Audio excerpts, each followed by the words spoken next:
Hallelujah.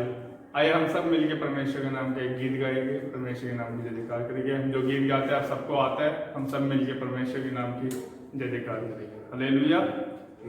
हालात बदल जाते हैं, हालात बदल जाते हैं, यीशु तेरे छूने से,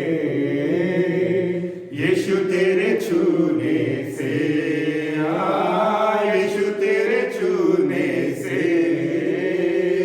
यीशु तेरे छूने से हालात बदल जाते हैं, हालात बदल जाते हैं, यीशु तेरे छूने से,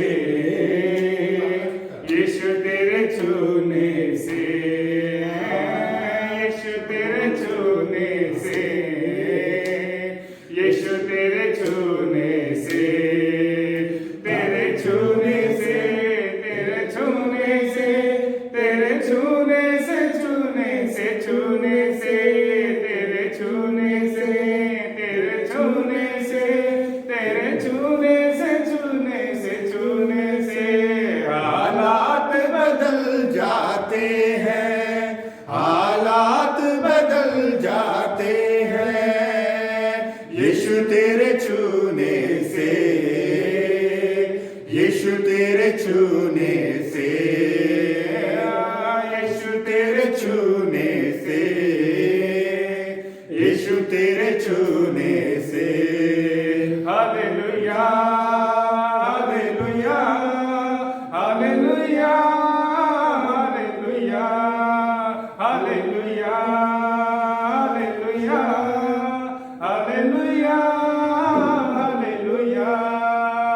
मुजज़ात भी हो जाते हैं, मुजज़ात भी हो जाते हैं, यीशु तेरे छूने से, यीशु तेरे छूने से, यीशु तेरे छूने से, यीशु तेरे छूने से।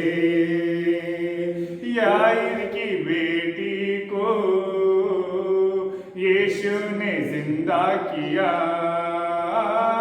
याईर की बेटी को यीशु ने जिंदा किया, मुर्दा लाज़र को यीशु ने जिंदा किया, मुर्दा लाज़र को यीशु ने जिंदा किया, बीमार शिफा पाते हैं, बीमार शिफा पाते हैं, यीशु तेरे छूने से, यीशु तेरे छूने से,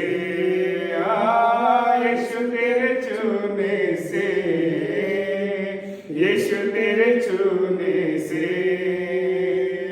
कोड़ों से छल्ले हुआ, जख्मों से चूर हुआ, कोड़ों से छल्ले हुआ, जख्मों से चूर हुआ, मेरी खातिर यीशु मर के तू जिंदा हुआ, मेरी खातिर यीशु मर के तू जिंदा हुआ, बीमार शिफा पाते हैं, बीमार शिफा पाते हैं, यीशु तेरे छूने से, यीशु तेरे छूने से, यीशु तेरे छूने से, यीशु तेरे छूने से, तेरे छूने से, तेरे छूने से, तेरे छूने से, छूने से, छूने से, तेरे छूने से, तेरे छूने से, तेरे छूने से, छूने से, छूने से हालात बदल जाते हैं, हालात बदल जाते हैं, यीशु तेरे छूने से, यीशु तेरे छूने से। से, यीशु तेरे छूने से। हालेलुया। आइए हम सब मिलके एक और गीत परमेश्वर के नाम की महिमा के लिए गाएंगे।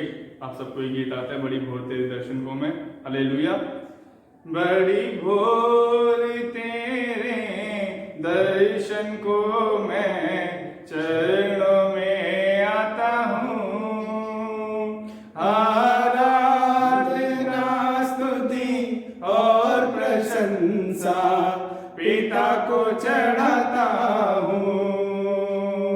बड़ी भोर तेरे दर्शन को मैं चरणों में आता हूँ, आराधना स्तुति और प्रशंसा पिता को चढ़ाता हूँ।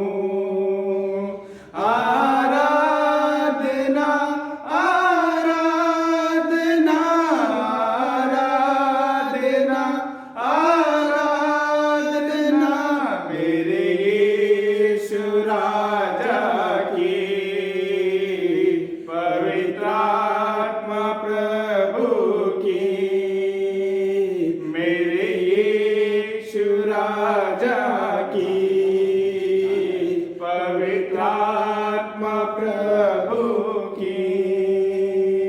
हर दिन के हर एक पल में तेरा यीशु ध्यान रहे। हर दिन के हर एक पल में तेरा यीशु ध्यान रहे। मेरे मुंह के वचनों से दूजों के घाव भरे। मेरे मुंह के वचनों से दूजों के घाव भरे। आराधना आराधना आराधना आराधना मेरे यीशु राजा की, पवित्र आत्मा प्रभु की, मेरे यीशु राजा की, पवित्र आत्मा प्रभु की।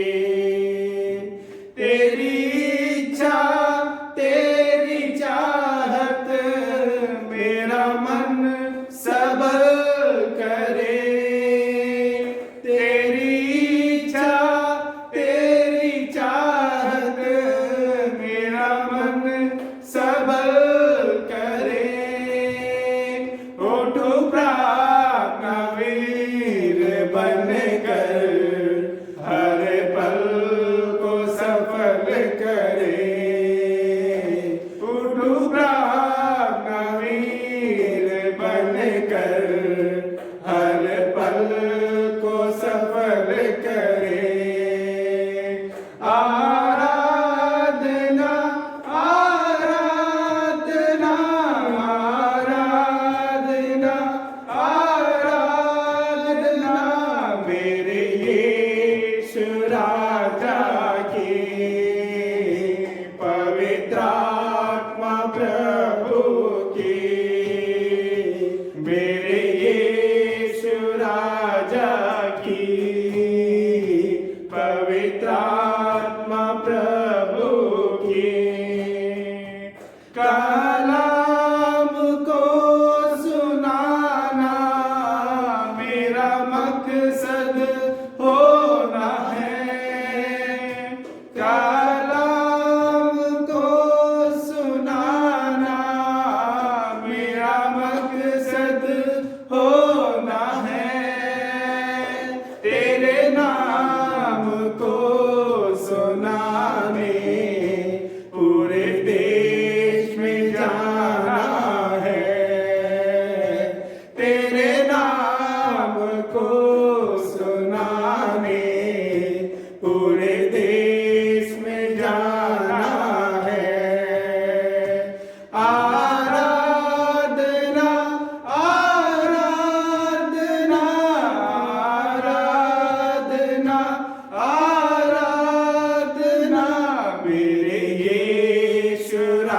राजा की, पवित्र आत्मा प्रभु की, मेरे यीशु राजा की, पवित्र आत्मा प्रभु की।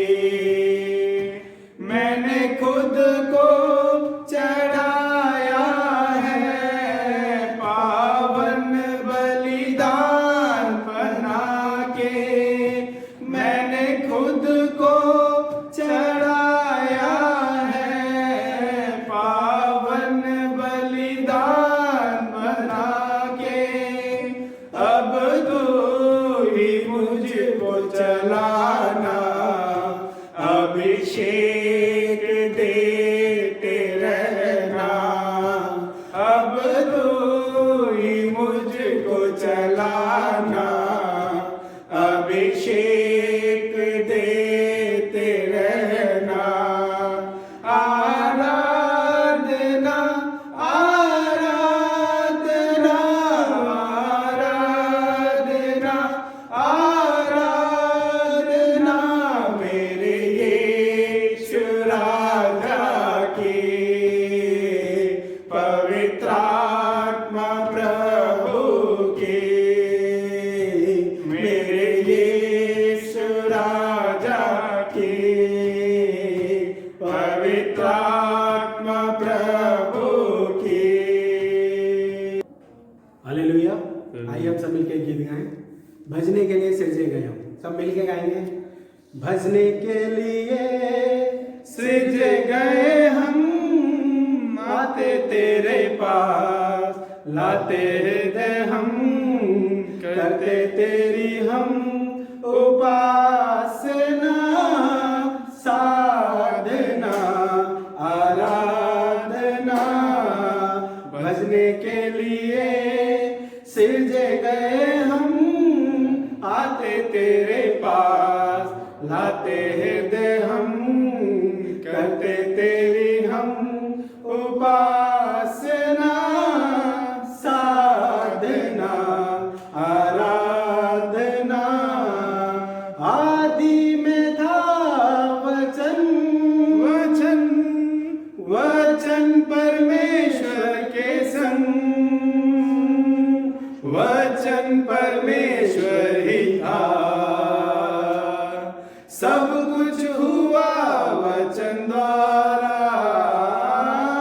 आदि में था वचन, वचन वचन परमेश्वर के संग, वचन परमेश्वर ही था।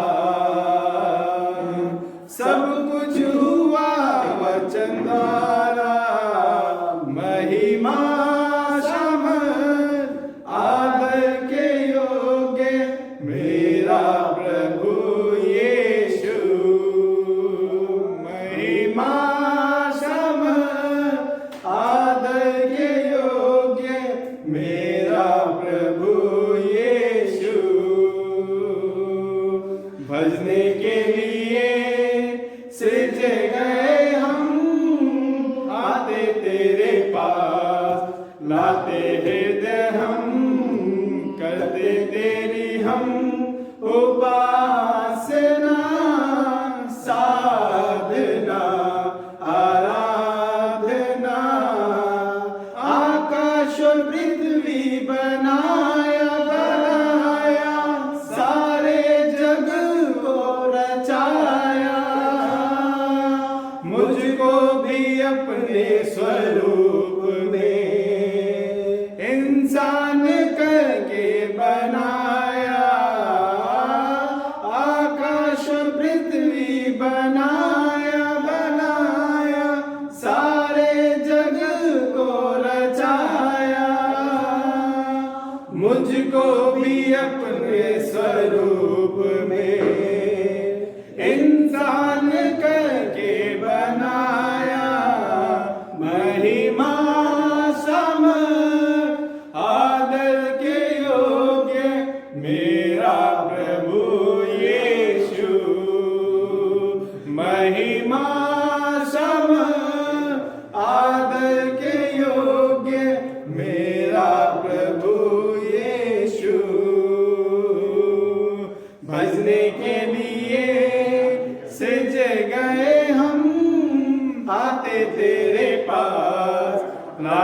हृदय हम करते तेरी हम उपासना साधना आराधना। अभी तक हमने प्रार्थना और बच्चों के जरिए गीत को सुना। अब हम परमेश्वर की उपस्थिति में आएंगे, क्योंकि परमेश्वर हमारा आराधना के ही चाहने वाला परमेश्वर है। जैसे हम जब कुछ भी खाते हैं तो दो चीज़ों को मिला के खाते हैं, जब भी हमें स्वाद आता है, वैसे ही हम चाहे कितने गीतों को सुन लें, चाहे कितनी प्रार्थना कर लें, आराधना और वचन भी जब साथ होता तभी हमें पूरी तरह से संतुष्टि मिलती है। अभी हम थोड़ी देर इस दुनिया को भूल करके परमेश्वर के चरणों में बैठेंगे। थोड़ी देर अपने आप को जो इस समय इस प्रोग्राम को देख रहे हैं, सबके सब अपने आप को जो घुटने पे आ सकते हैं वो घुटने पे आएंगे, जो खड़े हो सकते हैं वो खड़े हो जाएंगे। जो जैसे भी परमेश्वर की आराधना करना चाहता है वो उसी तरीके से आराधना करेगा, क्योंकि परमेश्वर कहता है कि मैं सच्चे आराधकों को ढूंढता हूँ। इसलिए परमेश्वर का धन्यवाद करेंगे और परमेश्वर के अपने सामने अपने आप को दीन करेंगे, अपने आप को नम्र करेंगे, क्योंकि वो दीनों की आराधना को सुनता है, वो नम्र की प्रार्थना को कभी अनसुनी नहीं करता है। इसलिए हम परमेश्वर की उपस्थिति में बैठेंगे, अपने आप को उसे देंगे, क्योंकि इस दुनिया में इस समय जो चल रहा है वो इतनी मुसीबत का समय है कि दुनिया हर तरफ हर वर्ग हर व्यक्ति अपने अपने परमेश्वर को याद कर रहा है। इसलिए हम भी अपने परमेश्वर को याद करेंगे, हम भी अपने परमेश्वर के सामने अपने आप को दीन करेंगे, अपने आप को झुकाएंगे, अपने आप को अर्पण करेंगे, क्योंकि अर्पण करना ही सबसे बड़ी चीज है। जैसे परमेश्वर ने वचन में लिख करके दिया कि मैं बलियों से ज्यादा उनको चाहता हूं जो मेरी आराधना करते हैं, जो मेरी आज्ञा को मांगते हैं। इसलिए हम उस परमेश्वर को चाहने वाले बनेंगे। आज हम याद करेंगे कि कैसे कैसे दिन इस समय, कैसा समय इस समय बीत रहा है। हम आज इस मुसीबत में हैं, इस परेशानियों, इस महामारी से कैसे अपने घरों में बैठे हुए हैं। शायद ये परमेश्वर को हमारे लिए, कई बार हम कहते थे कि परमेश्वर के भवन में जाने के लिए हमारे पास समय नहीं है, आराधना करने के लिए हमारे पास समय नहीं है, प्रार्थना करने के लिए हमारे पास समय नहीं है, वचनों को ध्यान करने के लिए हमारे पास समय नहीं है। इसीलिए हम कोई बहाना नहीं बना सकते। इस समय हम परमेश्वर के सम्मुख बैठ करके उसको याद कर सकते हैं, क्योंकि व्यवस्था 4:30 कहता है कि वो जब अंतिम के समय में विपत्तियां पड़ेंगी तो तुम मुझे याद करना, मेरी आज्ञा को मानना। हम उस वचन के अनुसार, उसमें 31वें वचन में कहता है कि जब तुम ऐसा करोगे तो ना मैं तुम्हें छोड़ूंगा, ना मैं तुम्हें त्यागूंगा। इसलिए परमेश्वर का धन्यवाद करेंगे कि वो हमारे संग रहने वाला परमेश्वर है।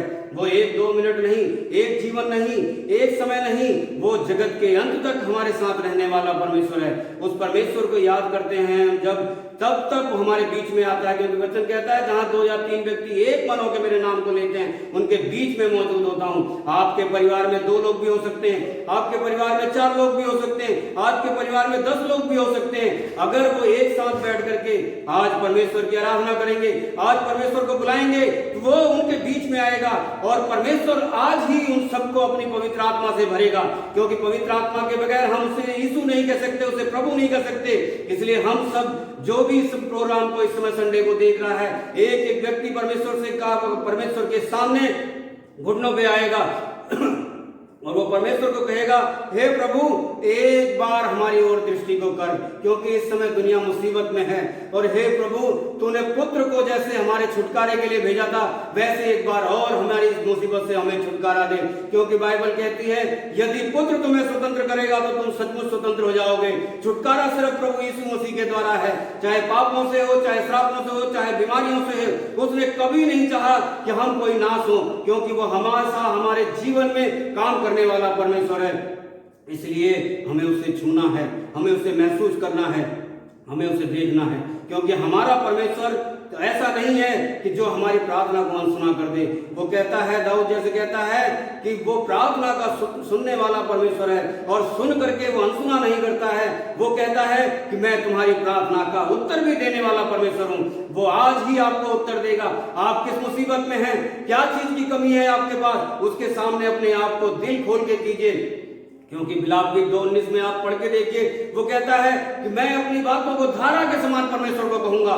धारा एक ऐसी चीज है जो चाहे कितना पहाड़ आ जाए, चाहे कितनी झाड़ियां आ जाए, चाहे कितने बड़ा सब कुछ कोई तूफान आ जाए, वो धारा जो पानी होता है वो कहीं नहीं रुकता है। इसलिए हमारे जीवन में कितनी भी दुख हैं, कितने भी परेशानी है, क्योंकि वो हमारे आंसुओं का भी हिसाब रखता है। इसलिए हम आज परमेश्वर के सामने आंसुओं को बहाएंगे, आंसुओं को दिखाएंगे, क्योंकि आंसू हाजरा ने भी बहाया था, आंसू हन्ना ने भी बहाया था। उनकी आंसुओं का जब जवाब मिला तो परमेश्वर आज आपकी आंसुओं का भी जवाब देगा। आप किस मुसीबत में है, आप उसको अपने दिल को खोल करके बोलिए, क्योंकि परमेश्वर हमारा मुसीबतों को सुन करके भागने वाला परमेश्वर नहीं। वो कहता है मैं तेरे साथ रहने वाला परमेश्वर हूँ, यहाँ तक नहीं, वहां तक नहीं, इस लोक में नहीं, इस लोक में नहीं, मैं जगत के अंत तक तेरे साथ रहने वाला परमेश्वर हूँ। इसलिए तब वक्त कहता है तेरे बंदे तुझे छूना चाहते हैं, आ जा यीशु राजा। तेरे बंदे तुझे छूना चाहते हैं, ओ आ जा यीशु राजा। तेरे बंदे तुझे छूना चाहते हैं, ओ आ जा यीशु राजा। तुझे छूने से आत्मा मिलता है, तुझे छूने से आनंद मिलता है, तुझे छूने से आत्मा मिलता है, तुझे छूने से आनंद मिलता है। तेरे बंदे तुझे छूना चाहते हैं, ओ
तुझे छूने से शांति मिलती है, तुझे छूने से मुक्ति मिलती है, तुझे छूने से शांति मिलती है, तुझे छूने से मुक्ति मिलती है। तेरे बंदे तुझे छूना चाहते हैं,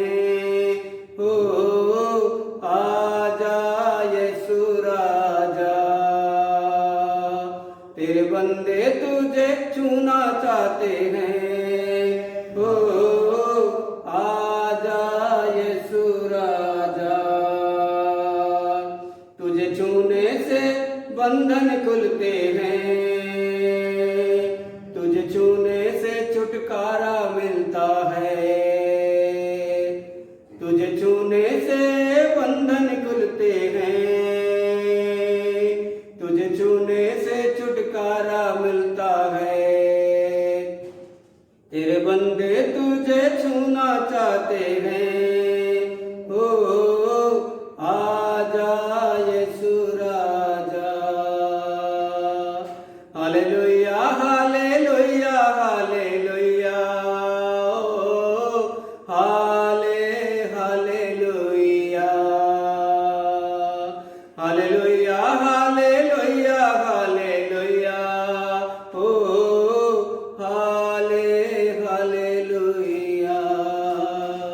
वाकई परमेश्वर आज आपको छूने के लिए आया है। आज परमेश्वर आपकी आत्मा को छू रहा है। आज आपका परमेश्वर आपके अंतरात्मा को छू रहा है, क्योंकि हम आत्मा में छुटकारा चाहते हैं। हम दुनिया का छुटकारा भूल सकते हैं, वो कभी कभी का हो सकता है, मगर जो परमेश्वर छुटकारा देता है उसके जीवन भर कभी वो बंधन में नहीं आता है, क्योंकि बंधन को तोड़ने वाला परमेश्वर है। वचन कहता है बाड़े को तोड़ने वाला परमेश्वर हमारे आगे जा रहा है। वो हमारा जय का झंडा है, वो हमारे लिए मुक्ति का द्वार है। वो द्वार ऐसा द्वार है जो कभी नहीं बंद होता है। अगर हम उस द्वार से अपने आप को डालेंगे तो हम कभी भी नरक में नहीं जाएंगे। हम हमेशा परमेश्वर के आत्मिक ज्ञान में बढ़ेंगे, परमेश्वर की आत्मिक उन्नति में बढ़ेंगे और परमेश्वर की संगति में बने रहेंगे, चाहे वो यहाँ हो चाहे वहां हो। परमेश्वर जब भी हमारे साथ रहता है, हम चाहे कितनी मुसीबत में क्यों ना हो, जब भी हम उसे पुकारते हैं वो हमारा साथ देता है। क्योंकि दाऊद कहता है, जब भी संकट पड़े तो मुझे पुकार, मैं तुझे छुड़ाऊंगा। हमारे जीवन में छुटकारा अगर किसी के जरिए है तो हमारा परमेश्वर है। वो जगह हमेशा छुटकारा दे करके हमारे जीवन में परमेश्वर ने आज तक जो काम किया हम उसे शायद याद ना करें हों, मगर बाइबल कहती है कि हमें हमेशा उसके कामों को याद करना चाहिए। कभी हमें शर्माना ना चाहिए, कभी हमें छुटकारे में के लिए कभी पुकारना, जब भी जरूरत पड़े तब भी हमें किसी और को नहीं, सिर्फ परमेश्वर को पुकारना है।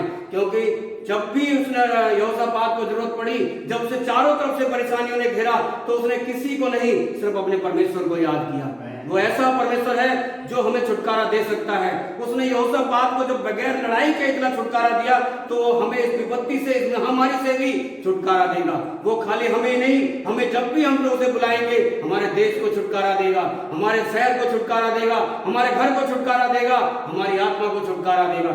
इसलिए हम जब भी परमेश्वर को याद करते हैं तभी वो हमारे जीवन में काम करता है। क्योंकि भाई भजनकार ने गाया है कि मेरे दिल की तमन्ना है कि तुझ में डूब जाऊं मैं तुझ में, मैं तुझ अपने दिल में बसा लूं तुझे और ये दुनिया भूल जाऊं मैं। क्योंकि परमेश्वर हमारा दुनिया में रहने वाला नहीं, वो हमारे शरीर में रहने वाला, हमारी आत्मा में रहने वाला परमेश्वर है। इसलिए हम परमेश्वर से कभी अपने आप को ऐसे ही दीन और नम्र किए रहेंगे, ऐसे ही अपने आप को उसके आगे झुकाए रहेंगे। कोई भी ये ना सोचे कि मेरे जीवन में क्या है, मेरे जीवन में क्या परेशानी है, क्योंकि परमेश्वर ने हमारे कहा है कि मैं तेरे मांगने से पहले देने वाला परमेश्वर हूं तुझे। इसलिए हम परमेश्वर को हमेशा अपना आदर्श, अपने आगे का वो माने। क्योंकि यहोशापात के पास जब परेशानी आई तो उसने डर को पीछे किया था, परमेश्वर को आगे किया था। जब तक हम अपने आप को, डर को आगे रखेंगे, परमेश्वर को पीछे रखेंगे, हमारे जीवन में कभी भी ऐसा काम नहीं आएगा होगा जिसके द्वारा हम परमेश्वर का नाम ले सके। इसलिए परमेश्वर की उपस्थिति में ऐसे ही बने रहेंगे। क्योंकि मेरे दिल की तमन्ना है कि तुझ में डूब जाऊं मैं, मेरे दिल की तमन्ना है कि तुझ में डूब जाऊं मैं, तुझे दिल में बसा लूं और ये दुनिया भूल जाऊं मैं। यीशुआ यीशुआ यीशुआ, मैं तुझ में डूब जाना चाहूं यीशुआ। यीशुआ यीशुआ यीशुआ, मैं तुझ में डूब जाना चाहूं यीशुआ। और मेरी रूह को छू ले तू, और मेरा दिल बदल दे तू, तेरे नजदीक आने दे, मैं तुझको छूना चाहता हूँ। और मेरी रूह को छू ले तू, और मेरा दिल बदल दे तू, तेरे नजदीक आने दे, मैं तुझको छूना चाहता हूँ। मेरी सांसों में तू ही आ तू, मेरी आंखों में तू ही आ तू, मेरी सांसों में तू ही आ तू, मेरी बातों में तू ही आ तू। यीशुआ यीशुआ यीशुआ, मैं तुझ में डूब जाना चाहूं यीशुआ। यीशुआ यीशुआ यीशुआ, मैं तुझ में डूब जाना चाहूं यीशुआ। मेरी उम्मीद तुझ में है, मेरा अरमान भी है, तो तुझे दिल से पुकारूं मैं, मेरी फरियाद सुन ले तू। मेरी उम्मीद तुझ में है, मेरा अरमान भी है, तो तुझे दिल से पुकारूं मैं, मेरी फरियाद सुन ले तू। मेरी बातों में तू ही आ तू, मेरी आंखों में तू ही आ तू, मेरी बातों में तू ही आ तू। रातों में तू ही आ तू, यीशुआ यीशुआ यीशुआ, मैं तुझ में डूब जाना चाहूँ यीशुआ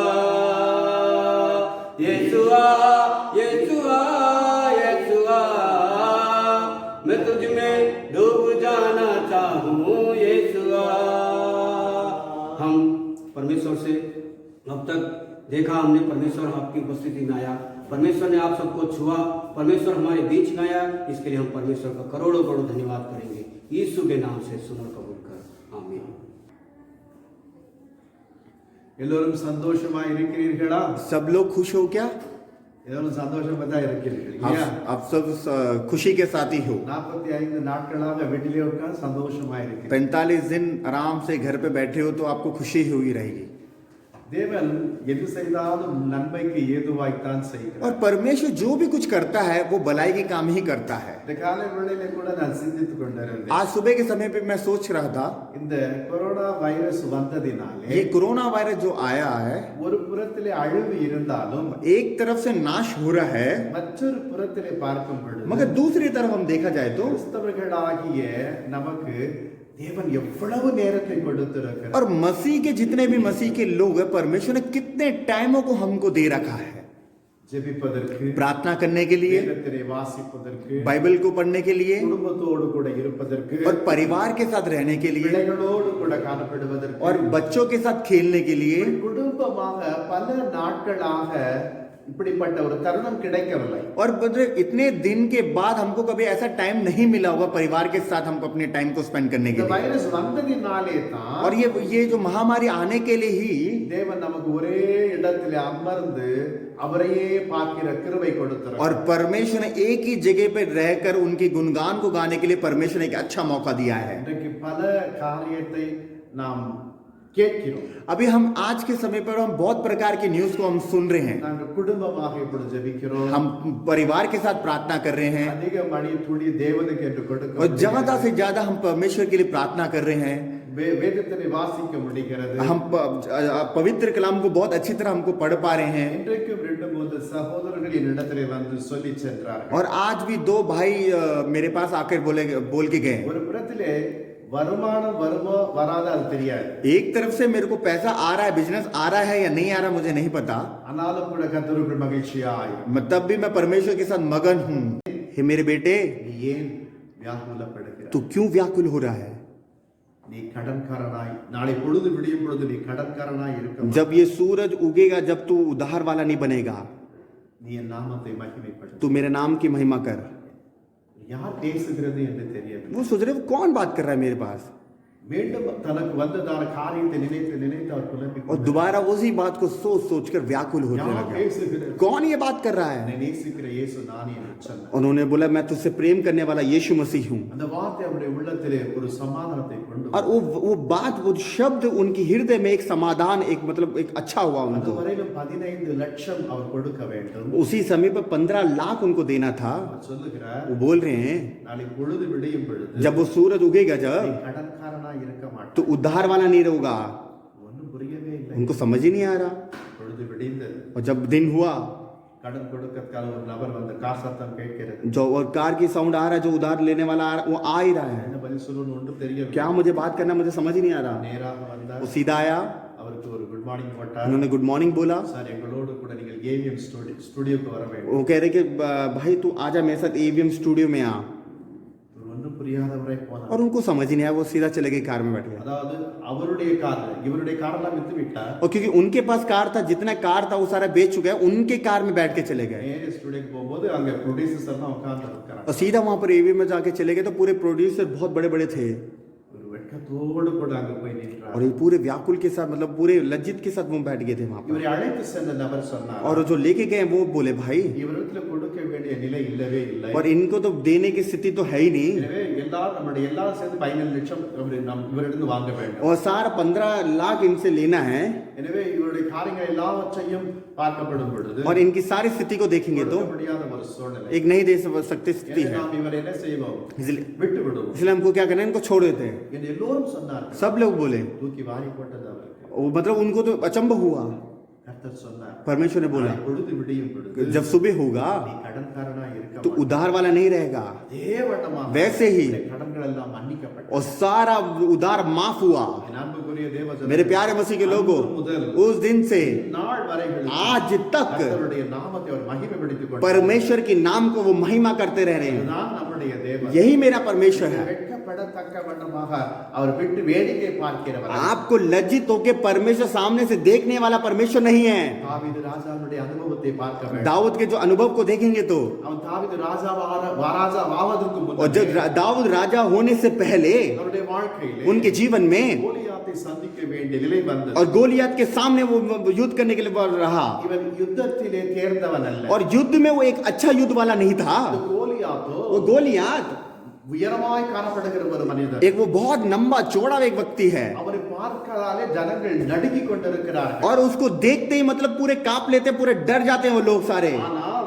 मगर இவனோ இளம் வாலிபன், ये तो जवान है, யுத்த பழக்கம் और இல்லாதவன். युद्ध का मतलब उसके पास कुछ एक्सपीरियंस भी नहीं था।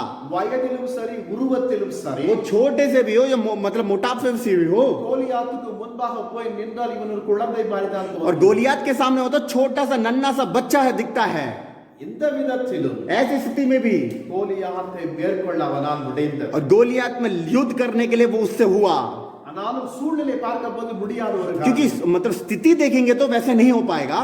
தாவீது வெட்கப்பட்டு போனதே இல்லை. मगर दाऊद ने कभी भी लज्जित नहीं हुआ। என் அன்புக்குரிய தேவன், मेरे प्यारे मसीह के लोगों, தான் ஆராதிக்கிற தேவன் जो आराधना करने वाला परमेश्वर அவனோடு கூட இருக்கிறார். मेरे साथ है, எனவே அவர் நிச்சயம் இந்த கோலியாத்தின் கையிலிருந்து என்னை ரட்சிப்பார்.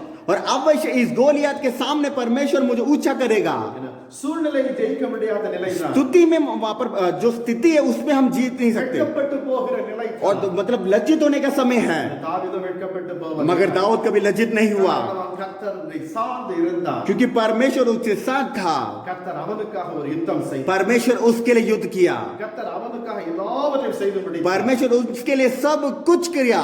கோலியாத்தினுடைய நெற்றியிலே போய் அந்த கவட்கள் और பட்டது. गोलियत के सीधा सिर के पास वहां पर लगा पत्थर, மரம் விழுவது போல விழுந்தார். जैसे पेड़, मोटा पेड़ वो गिर जाता है, वैसे वो गिर चुका था। வேதம் சொல்லுகிறது. वचन कहता है, சங்கீதம் 22:4 வாசித்து, भजन संगीता 22:4 में देखे जाए तो, எங்கள் பிதாக்கள் உம்மிடத்தில் நம்பிக்கை வைத்தார்கள். हमारे पिता लोग सारे तुम्हारे पास भरोसा रखा।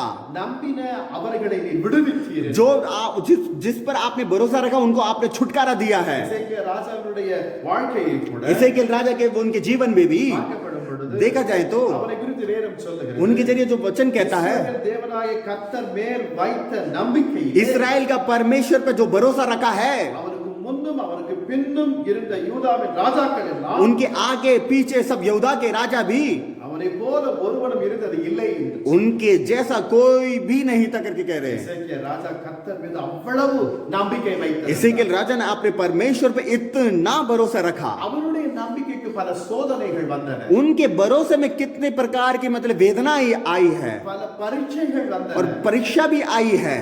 அசீரிய ராஜா தன் முழு படையை யூதா தேசத்தின் மீது கொண்டு வந்து और வைத்தார். असीरियन राजा पूरे अपने युद्ध के लिए वहां पर वो लेके आया पूरा वहां पर। எப்படியெல்லாம் எசேக்கியாவை மிரட்டி சோர்ந்து போகும்படியாய் செய்தான். और एसेकिएल में जितने भी मतलब लड़ बढ़ के उनके सामना करने के लिए कोशिश किया, எசேக்கியாவினுடைய நம்பிக்கை முழுவதும் சோதிக்கப்பட்டு और விட்டது. एसेकिएल का जो भरोसा पूरा परीक्षा हो चुका था, எசேக்கியா மனம் தளர்ந்து போனதே இல்லை. और उसने अपने मन कभी भी व्याकुल नहीं हुआ उसका। கர்த்தர் மீது எசேக்கியா ராஜா வைத்த நம்பிக்கை அசைக்க முடியாத நம்பிக்கை. और क्योंकि जब परमेश्वर का जो भरोसा एसेकिएल ने रखा था वो कोई भी हिला नहीं सकता था। இந்த எசேக்கியாவை இன்றைக்கு வெட்கப்படுத்தி விட வேண்டும் என்று அசீரிய ராஜா और நினைத்தார். असीरिया के जो राजा थे ये जो அசீரிய ராஜா एसेरिया राजा அசீரிய ராஜா நினைத்தான், एसेरिया राजा ने सोचा இவரை வெட்கப்படுத்தி விட வேண்டும். इनको लज्जित करना है, ஆனால் मगर எசேக்கியா ராஜாவுடைய ஜெபம், एसेकिएल राजा को जो प्रार्थना எசேக்கியா ராஜாவினுடைய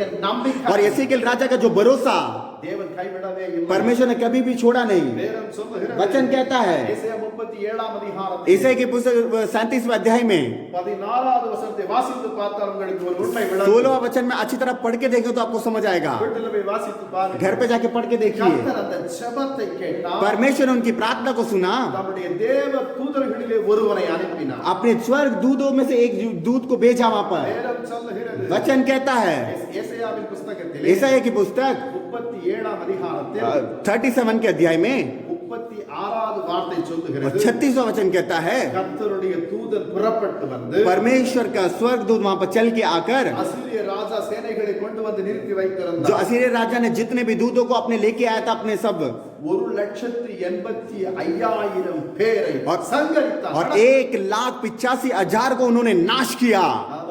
हालेलुया हालेलुया। தூதரை அனுப்பி 1,85,000 பேர் மாட்டார் और एक दूत को लेके आकर 1,85,000 के सेनाओं को नाश किया। Hallelujah hallelujah. அன்புக்குரிய தேவஜனங்களே मेरे प्यारे मसीह के लोगों, அதிகாலமே எழுந்திருச்சு பார்க்கும் பொழுது और जो सुबह सुबह देखा गया तो அவர்கள் எல்லோரும் செத்த பிரேதங்களாய் वो காணப்பட்டார்கள் सारे मर चुके थे उस जगह पर। சின்ன ஒரு காரியம் छोटी सी बात होगा भी, பெரிய காரியமானாலும் சரி वो बड़ा काम भी होगा तो நீங்கள் யார் மீது நம்பிக்கை வைத்திருக்கிறீர்கள் आप किसके पर भरोसा रखे हो? சிந்தித்து பாருங்க जरा सोच के देखिए। ஞாயிற்றுக்கிழமைலாம் இயேசு இயேசு இயேசு சொல்லி வருவீர்கள் इतवार के समय पे कह रहे हो यीशु यीशु यीशु करके बुलाओगे, திங்கட்கிழமை ஆனா அந்த இயேசு போய் விடுவார் और सुबह आया तो यीशु मसीह, मंडे जब आ जाएगा तो भूल जाओगे यीशु को। இவரை சந்திக்க வேண்டும் இவருடைய இந்த உதவி கேட்க வேண்டும் அவர் இந்த உதவி செய்யறேன்னு சொல்லி இருக்கிறார் आज इनसे मिलना है, आज इनसे उम्मीद कर रहा था, आज इनसे कुछ मांगना है, आज उनसे करने के मतलब उम्मीद रखते हैं।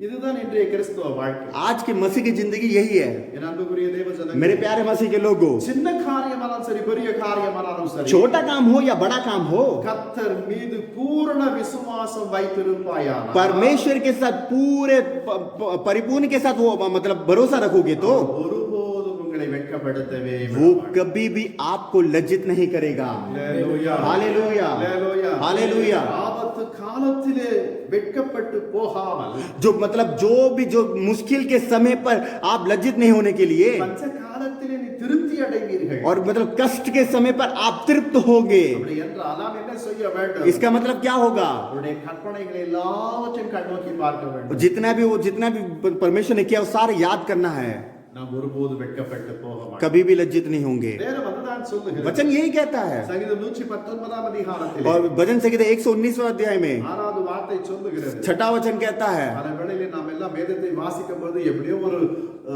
கதை புத்தகம் வாசிட்டே போறோம் जब हम पवित्र कलाम को कभी कभी हम पढ़ते हैं तो जैसे हम बुक को पढ़ते जाते हैं, நின்று வாசிக்க வேண்டும் रुक कर ध्यान से आपको என்ன पढ़ना होगा। வாசித்தேன் என்பதை நின்று தியானித்து மறுபடியும் அடுத்த வசனத்துக்கு போக வேண்டும் क्या आपने ध्यान किया, क्या पढ़ा है, उसको रुक कर सोच कर फिर आपको पढ़ना होगा। அல்லேலூயா हालेलुया। அல்லது எல்லாவற்றையும் படித்திருப்பீர்களே ஆனால் मगर सब लोग आपने पढ़ा होगा तो, ஒரு இடத்துல உட்கார்ந்து எல்லாவற்றையும் நினைவிலே கொண்டு வந்து சிந்திக்க வேண்டும் और एक जगह में बैठ कर अपने आप को ध्यान करिए क्या आपने पढ़ा करके। ஒரு சின்ன சத்தியம் தான் एक छोटा सत्य की बात है, आपको क्या करना है? கர்த்தர் என்ன எதிர்பார்க்கிறார் அதை நீங்க கைவிட परमेश्वर आपसे क्या मतलब चाहता है वो आप करिए। நீங்க ரட்சிக்கப்பட்ட நாள் முதற்கொண்டு இந்த நாள் வரைக்கும் जब आपने उद्धार पाए दिन से लेकर आज तक கர்த்தர் உங்களுக்கு செய்த நன்மைகளை நினைத்து துதியுங்கள் परमेश्वर ने आपको जो भलाई के काम को करे उसको सोच कर याद करके स्तुति और धन्यवाद करते रहिए, மகிமைப்படுத்துங்கள் महिमा करिए। நன்றி ஆண்டவரே என்று சொல்லுங்கள் धन्यवाद हो परमेश्वर। நீங்கள் எந்த இடத்திலும் எந்த சூழ்நிலையிலும் कौन सी स्थिति में भी हो, कौन सी जगह पे भी हो, வெட்கப்பட்டு போகவே மாட்டீர்கள் आप व्याकुल नहीं होंगे, आप लज्जित नहीं होंगे, வெட்கப்பட்டு போகவே आप कभी लज्जित ही नहीं होंगे, அவமானப்பட்டு போகவே மாட்டீர்கள் आप कभी बेइज्जती नहीं होगी आपको। இந்த தேவன் என்றென்றைக்கும் அல்ல சதா காலத்திலும் உள்ள நம்முடைய தேவனாய் இருக்கிறார் आपका परमेश्वर सदा सर्वदा तक आपके साथ रहेगा। ஹalleluya हालेलुया। இந்த தேவன் आपका परमेश्वर என்றென்றைக்கும் सदा सर्वदा तक என் தேவனாய் இருப்பார் मेरा परमेश्वर कहलाएगा। हालेलुया। हालेलुया। உங்கள் தேவன் யார் आपका परमेश्वर कौन है? அவர் எங்கே இருக்கிறார் वो कहाँ है? हमारे हृदय में, உங்கள் இதயத்திலே வைத்துக் கொள்ளுங்கள் हमारे हृदय में रख लीजिए। நல்லா வந்து வீட்டுல போயிட்டு ஸ்தோத்திரம் பண்ணிட்டு சாப்பிட்டாச்சு நீ தூங்கணும் சொல்லிட்டு வாட்ஸ்அப் எடுத்து அப்படியே பார்த்துக்கிட்டே இருக்க பல காரியங்களே வரும் और अच्छी तरह मतलब ये मत सोचे कि आप अपने हृदय में रख दिया उसके बाद आप खाना खा के आराम से फेसबुक व्हाट्सएप सब चैटिंग करते रहोगे। சரியாய் தான் சொல்லுகிறேன் सही बोल रहे हैं। இன்னும் சிலர் நெட்டுக்குள்ள போறவங்கன்னா வெளியே வர மாட்டாங்க और कोई लोग होता है नेट के अंदर मतलब वाईफाई के अंदर जाएंगे तो कभी दोबारा वापस ही नहीं आएंगे। 3 मணி ஆகும் 4 मणि ஆகும் 3 बजेगा 4 बजेगा। எனக்கு ஒரு போன் வந்தது एक मतलब फोन आया मेरे पास, நான் என் பிள்ளை அனுப்பிச்சிருக்கிறேன் मैं अपने बेटे को भेजा हूँ, அவங்க நல்ல புத்திமதி சொல்லுங்கள் उनको अच्छी तरह समझाइए। அவனுக்கு வேலை பொழுது வேலையெல்லாம் செஞ்சிடலாம் கொடுக்குற வேலை ஆபீஸ்ல இருந்து கொடுக்குற வேலை செஞ்சிடலாம் ऑफिस का जो भी काम है वो कर देता है, ஆனா ராத்திரிகள் இரவு 3 மணி 4 மணி ஒருக்கா அது என்ன பார்க்கறான்னு தெரியல பார்த்துக்கிட்டே இருக்கு. அவனை தூக்க மாட்டேங்கிறான், எங்களை தூக்க விட மாட்டேங்கிறான். और 3 बजे तक वो सो ही नहीं रहा, ना उनको सोने दे रहा, ना हमें सोने दे रहा है. அல்லேலூயா. हालेलुया. என் அன்புக்குரிய தேவனே, मेरे प्यारे मसीह के இந்த लोगों, இளைஞர் அப்படித்தான் இருக்கிறார். आज के जवान ऐसे ही हैं காலையில அப்படி தூங்குவது. और सुबह सोते हैं. அவர் வந்தார், वो आए, நான் கேட்டேன், मैंने बोला என்னத்தான் அப்படி பாக்க, எனக்கு கொஞ்சம் நானும் பாக்குறேன். वो क्या देखता है करके, मैंने भी पूछा करके, मुझे पता नहीं.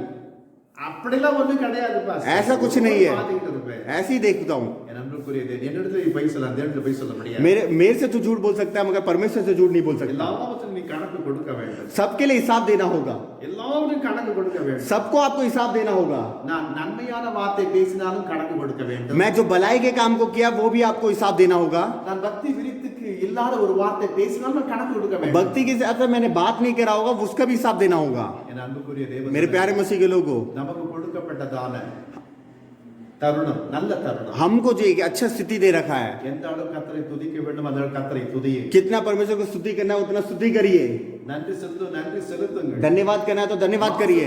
ஒரு முறை 1 மணி நேரம் தான் தேவனுக்கு நன்றி செலுத்துகிறதான ஒரு ஜெபத்தை வைக்கிறோம். हम जो मतलब महीने में एक ही बार परमेश्वर 1 घंटे के लिए परमेश्वर को भलाई जो काम किया उसके लिए धन्यवाद करने का प्रार्थना करते हैं. வந்தவர்கள் ஆசீர்வாதமாய் இருக்கிறார்கள். जितने लोग आए वो आशीष के साथ हैं, வராதவர்கள் பல விதத்தில கஷ்டப்பட்டு கொண்டார்கள். और जो नहीं आए वो कष्ट के साथ ही हैं. ஹalleluya. हालेलुया. எனவே இன்றைக்காவது மனம் துரும்பு. आज भी आप अपने परमेश्वर से मन இந்த कराइए. ஜெபத்தில் அதிகமாய் துதி இருக்கும். आप अब मेरी प्रार्थना में परमेश्वर की स्तुति होगा, அதிகமாய் அவரை மகிமைப்படுத்துவேன். तो ज्यादा से ज्यादा परमेश्वर के नाम को महिमा करूंगा, அதிகமாய் அவருக்கு நன்றி और செலுத்துவேன். ज्यादा से ज्यादा मैं परमेश्वर के धन्यवाद करूंगा. அப்பொழுது கர்த்தர் உங்களை ஆசீர்வதிப்பார். उसके बाद परमेश्वर आपको आशीष करेगा. நாம் இருக்கிற வண்ணமாக நாம் கண்களை மூடி हम जैसे हैं वैसे ही अपने आंखों को बंद करेंगे. அன்பின் தகப்பனே, प्यारे पिता, இந்த ஜனங்களை எனக்கென்று ஏற்படுத்தினேன். परमेश्वर परमेश्वर इस लोगों को आपने हमारे लिए बनाया है. இவர்கள் என் துதிகளை சொல்லி வருவார்கள் என்று. इनकी स्तुति करके आएंगे करके आपने बोला உம்முடைய परमेश्वर. துதிகளை சொல்லி வருகிற ஜனங்களை ஒருபோதும் நீ வெட்கப்படுத்த விட और மாட்டீர். आपको जो स्तुति करने वाले लोग, जो महिमा करने वाले, आप एक दिन भी आप उनको लज्जित नहीं करोगे. இந்த சத்தியத்தை நீர் எங்களுக்கு விளக்கி கொடுத்ததற்காக और உமக்கு ये நன்றி सत्य, செலுத்துகிறோம். और ये सत्य के बात को आप ये अच्छा बताया प्रभु, आपके लिए धन्यवाद करता हूँ. இந்த வண்ணமாக உம்முடைய பிள்ளைகளை ஒரு விசை கண்ணோக்கி பார். विशेषकर परमेश्वर आप हमको याद करके देखिए परमेश्वर. வேலை போகவில்லை, 1.5 மாதமாக வேலை நான் போகவில்லை. और 1.5 महीने से मैं काम पे नहीं गया, என்னை வேலை விட்டு நீக்கி விடுவார்களோ, और मुझे इस काम से निकाल देंगे तो அல்லது சம்பளம் தருவார்களோ தரமாட்டார்களோ, मुझे सैलरी देंगे या नहीं देंगे, ஐயோ கடன் பட்டவர்கள் என்னை வந்து கேட்டு விடுவார்களோ यार उधार जो मांगे मुझे आके मांग लेंगे. என்று பல விதமான குழப்பத்தோடு கூட உங்களுடைய ஜனங்கள் கேட்டுக்கொண்டிருக்கிறார். और बहुत प्रकार के लोग मतलब आके पूछ रहे हैं. ஒரு விசை கூட இவர்கள் கண்ணோக்கி और वे एक बार परमेश्वर उनको दया करके देखिए இவர்கள் परमेश्वर. உங்களுடைய நாமத்தை தரித்த ஜனங்கள். परमेश्वर इनके नाम में जो कहलाने वाले लोग, ஒருவனும் வந்து இவர்களை வெட்கப்படுத்தி விடாத வண்ணமா एक दिन भी परमेश्वर उनको कभी भी लज्जित ना हो परमेश्वर. இவரை கண்ணோக்கி நீ பாரும். इनको परमेश्वर याद करिए परमेश्वर. வெட்கத்திற்கு பதிலாக இரட்டிப்பான பலன் வரட்டும். परमेश्वर आप इनके साथ दुगना आशीष परमेश्वर उनको दिए परमेश्वर. என்னை வேலை நீக்கம் செய்ய வேண்டும் என்று முதலாளிகள் நினைத்திருந்தார்கள். जो परमेश्वर, जो मालिक लोगों ने हमको निकाल देंगे सोच रहे थे परमेश्वर. ஆனால் கர்த்தரை அதிகமாய் துதித்தேன். परमेश्वर को मैं हरदम स्तुति किया, அவருடைய உள்ளத்தை தேவன் மாற்றினார் उनके हृदय को परमेश्वर ने बदला. என்று சொல்லும் சாட்சிகளை எழுப்புவீர்கள். ऐसे बोलने वाले परमेश्वर को गवाही के रूप में बड़ा करिए परमेश्वर. பிள்ளைகளும் வெட்கப்பட்டு போகும். एक लोग भी लज्जित ना होने पाए परमेश्वर. இவர்களுக்கு நீ தேவனாய் இருக்கிறீர். इनके लिए परमेश्वर हुआ. இவர்கள் உம்முடைய ஜனங்கள். ये आपके बेटे परमेश्वर, உம்முடைய துதிகளை சொல்லி வருகிற ये, ஜனங்கள். ये आपकी स्तुति करने वाले प्रजा है परमेश्वर. உம்முடைய கரத்தில் ஒப்புக்கொடு. परमेश्वर इनकी बातों को आपके हाथ में सौंपते परमेश्वर. ஒவ்வொருவரை நீர் ஆசீர்வதியும். एक एक इनको आशीष करिए, தேவர்களை சந்தியும். इनके जरूरतों को पूरा करिए. வேலை செய்கிற இடத்திலே வெட்கப்பட்டு போகாத வண்ணமாய் பாதுகாத்துக் கொள்ளும். और जहां पर ये काम कर रहे परमेश्वर, कोई भी इनके लज्जित ना होने पाए परमेश्वर. பிள்ளைகள் முற்றிலுமாய் உம்முடைய ராஜா கரத்தின் கீழாய் கொண்டு வரும். हमेशा इन लोगों को परमेश्वर आपके हाथों में, चरणों में रखते हैं परमेश्वर. இவர்கள் இத்தனை நாள் வரைக்கும் சொல்லி வந்த துதிகளை நினைந்தவர்கள். इतने दिन में परमेश्वर आपको स्तुति किया परमेश्वर, जरा से याद करिए परमेश्वर. பலனை இப்பொழுதே தாரும். और उसका प्रतिफल परमेश्वर अवश्य अभी इसी समय पर दीजिए परमेश्वर. வாய்ந்த கரத்தை நீட்டுவீராய் ராஜா. कील के वे हाथों को परमेश्वर उंडेलिए परमेश्वर. ஒவ்வொருவரை பேர் பேராய் தொடும். एक वो नाम नाम लेके पुकार के धन्यवाद करिए, स्तुति करिए परमेश्वर, आशीष करिए परमेश्वर. வேதத்திலே நாங்கள் தியானித்தது போல वचन के अनुसार जो पढ़ा परमेश्वर, சம்பூர்ணமாக சாப்பிட்டு திருப்தி அடைய. संपूर्ण के साथ खाना खा के परमेश्वर हम तृप्त के साथ रहें, வெட்கமில்லாமல் வாழ்க்கை வாழ. और लज्जित के साथ हमको नहा रहने के जीवन बिताए. பிள்ளைகளை ஆசீர்வதியும். इनको आशीष करिए परमेश्वर, நீரும் ஆசீர்வதியும். आप याश करिए परमेश्वर, அப்படியே செய்கிறபடியால் உமக்கு आप ऐसा कर रहे हो प्रभु, आपके धन्यवाद करते हैं। இயேசு கிறிஸ்துவின் நாமத்தினாலே தாழ்மையோடு கூட கெஞ்சி ஜெபிக்கிறேன்। यीशु मसीह के नाम से पूरे हृदय की गहराई से पुकारते हैं प्रभु। ஆமென் आमेन आमेन। ஆமென்। நம்முடைய ஆண்டவராகிய இயேசு கிறிஸ்துவின் கிருபை, प्रभु यीशु मसीह का अनुग्रह, பிதாவாகிய தேவனுடைய அன்பு, परमेश्वर का प्रेम, பரிசுத்த ஆவியானுடைய அன்யோன்ய ஐக்கியம், पवित्र आत्मा सौभाग्य சகல பரிசுத்தவான்கள் सब लोगों के साथ கர்த்தருடைய வருகை மட்டும் परमेश्वर का आने तक रह पाए। ஆமென் आमेन। ஆமென்। ஒரு சில வார்த்தை உங்களோடு கூட நடைபெற்று பேச आज भी हम परमेश्वर से एक वचन को पढ़ेंगे, ஒரு வசனத்தை எடுத்து வாசிப்போம்। एक वचन को पढ़ेंगे ஏசாயா 43ஆம் அதிகாரத்திலே यशायाह की पुस्तक 43 अध्याय में 21வது வசனத்தை வாசிக்க கேட்கிறேன்। 21वां वचन पढ़ेंगे। इस प्रजा को मैंने अपने लिए बनाया है कि वे मेरा गुणगान करें। ஒரு நிமிஷம் கண்களை மூடுவோம்।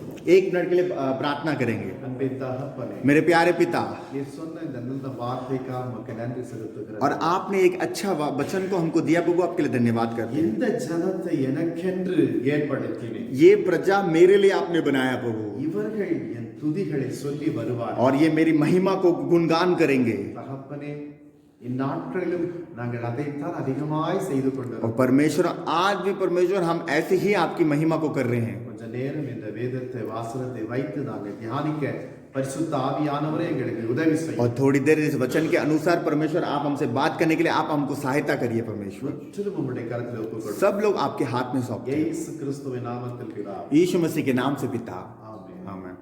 என் அன்புக்குரிய தேவ ஜனங்களே, मेरे प्यारे मसीह के लोगों, கர்த்தருக்கு நம் மேலே ஒரு எதிர்பார்ப்பு இருக்கிறது। और परमेश्वर हमारे लिए कोई मतलब चाहता है किसी चीज को करने के लिए। நம்மிடத்தை எதிர்பார்க்கிறார் கர்த்தர்। परमेश्वर हमसे कुछ उम्मीद रखता है। அப்படி என்ன எதிர்பார்க்கிறார்? हमसे क्या उम्मीद रखता है? அவரை நாம் துதிக்க வேண்டும் என்று எதிர்பார்க்கிறார்। उसके लिए हम स्तुति करना करके वो उम्मीद करके रखा हुआ है। தம்முடைய ஜனங்கள் எல்லோரும் அவரை துதிக்க வேண்டும் என்று தான் அவர் மிகவும் நம்மிடத்தில் எதிர்பார்க்கிறவராயிருக்கிறார்। और उन्होंने कहा अपनी प्रजा के जितने भी वो लोग हैं, परमेश्वर ये चाहता है कि मेरी महिमा को करे, मेरी उम्मीद कुछ रखा है परमेश्वर ने। இயேசுவே, நான் உம்மை துதிக்கிறேன் என்று நாம் சொல்லப்படும் பொழுது, यीशु मैं तुझे स्तुति करूंगा जब हम बोलते हैं, நம் மீது அவர் மகிழ்ச்சி கொள்ளுகிறவராயிருக்கிறார்। और वो हमारे अंदर आकर एक मगन देने वाला परमेश्वर है। கர்த்தரை துதிக்க துதிக்க துதிக்க जब हम परमेश्वर को स्तुति स्तुति स्तुति करते रहेंगे, ரெண்டு காரியங்கள் நடக்கும்। और दो प्रकार की चीज को होता है, ஒன்று உலகத்தில் நடக்கிறது, एक दुनिया में रहता है மற்றொன்று பரலோகத்திலே நடக்கிறது। और दूसरा स्वर्ग में होता है। நாம் அதிகமாய் துதிக்கும் பொழுது हम ज्यादा से ज्यादा स्तुति करेंगे, உலகத்தில் நாம் இருக்கிற பட்சத்திலே கிருபை பெருகுகிறது। और जितने हम जहां पर रहते हैं वहां पर हमारे चारों ओर अनुग्रह भरेगा।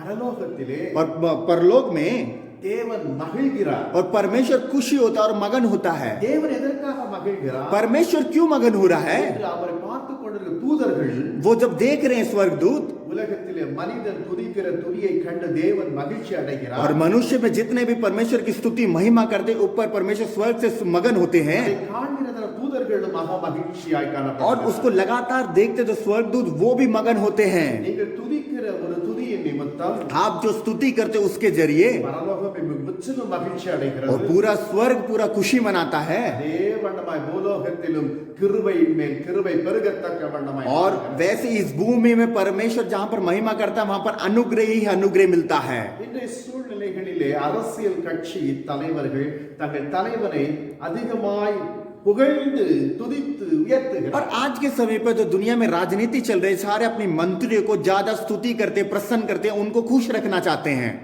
உலகத்திலே காணப்படுகிற ஒருவர் மற்றொரு பாராட்டி துதிக்கத்தக்க வண்ணமாய் और முற்படுகிறார்। दुनिया के लोग अपने अपने आसपास के लोगों को मतलब जो भी अच्छा लगता है उसको प्रसन्न करते हैं, उनको खुश रखते हैं।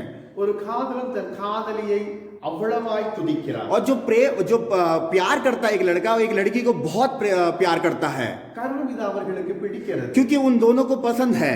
என் அன்புக்குரிய தேவ ஜனங்களே, मेरे प्यारे मसीह के लोगों, உலக ரீதியாக இப்படிப்பட்ட காரியத்தை செய்யும் பொழுதே நாம் யாருக்கு செய்கிறோமோ அவர்களுக்கு அகம் மகிழ்கிறது। और दुनिया की रीति में जो हम जिस लोगों से प्रेम करते हैं उनको क्या होता है, वो मगन होता है उनको भी।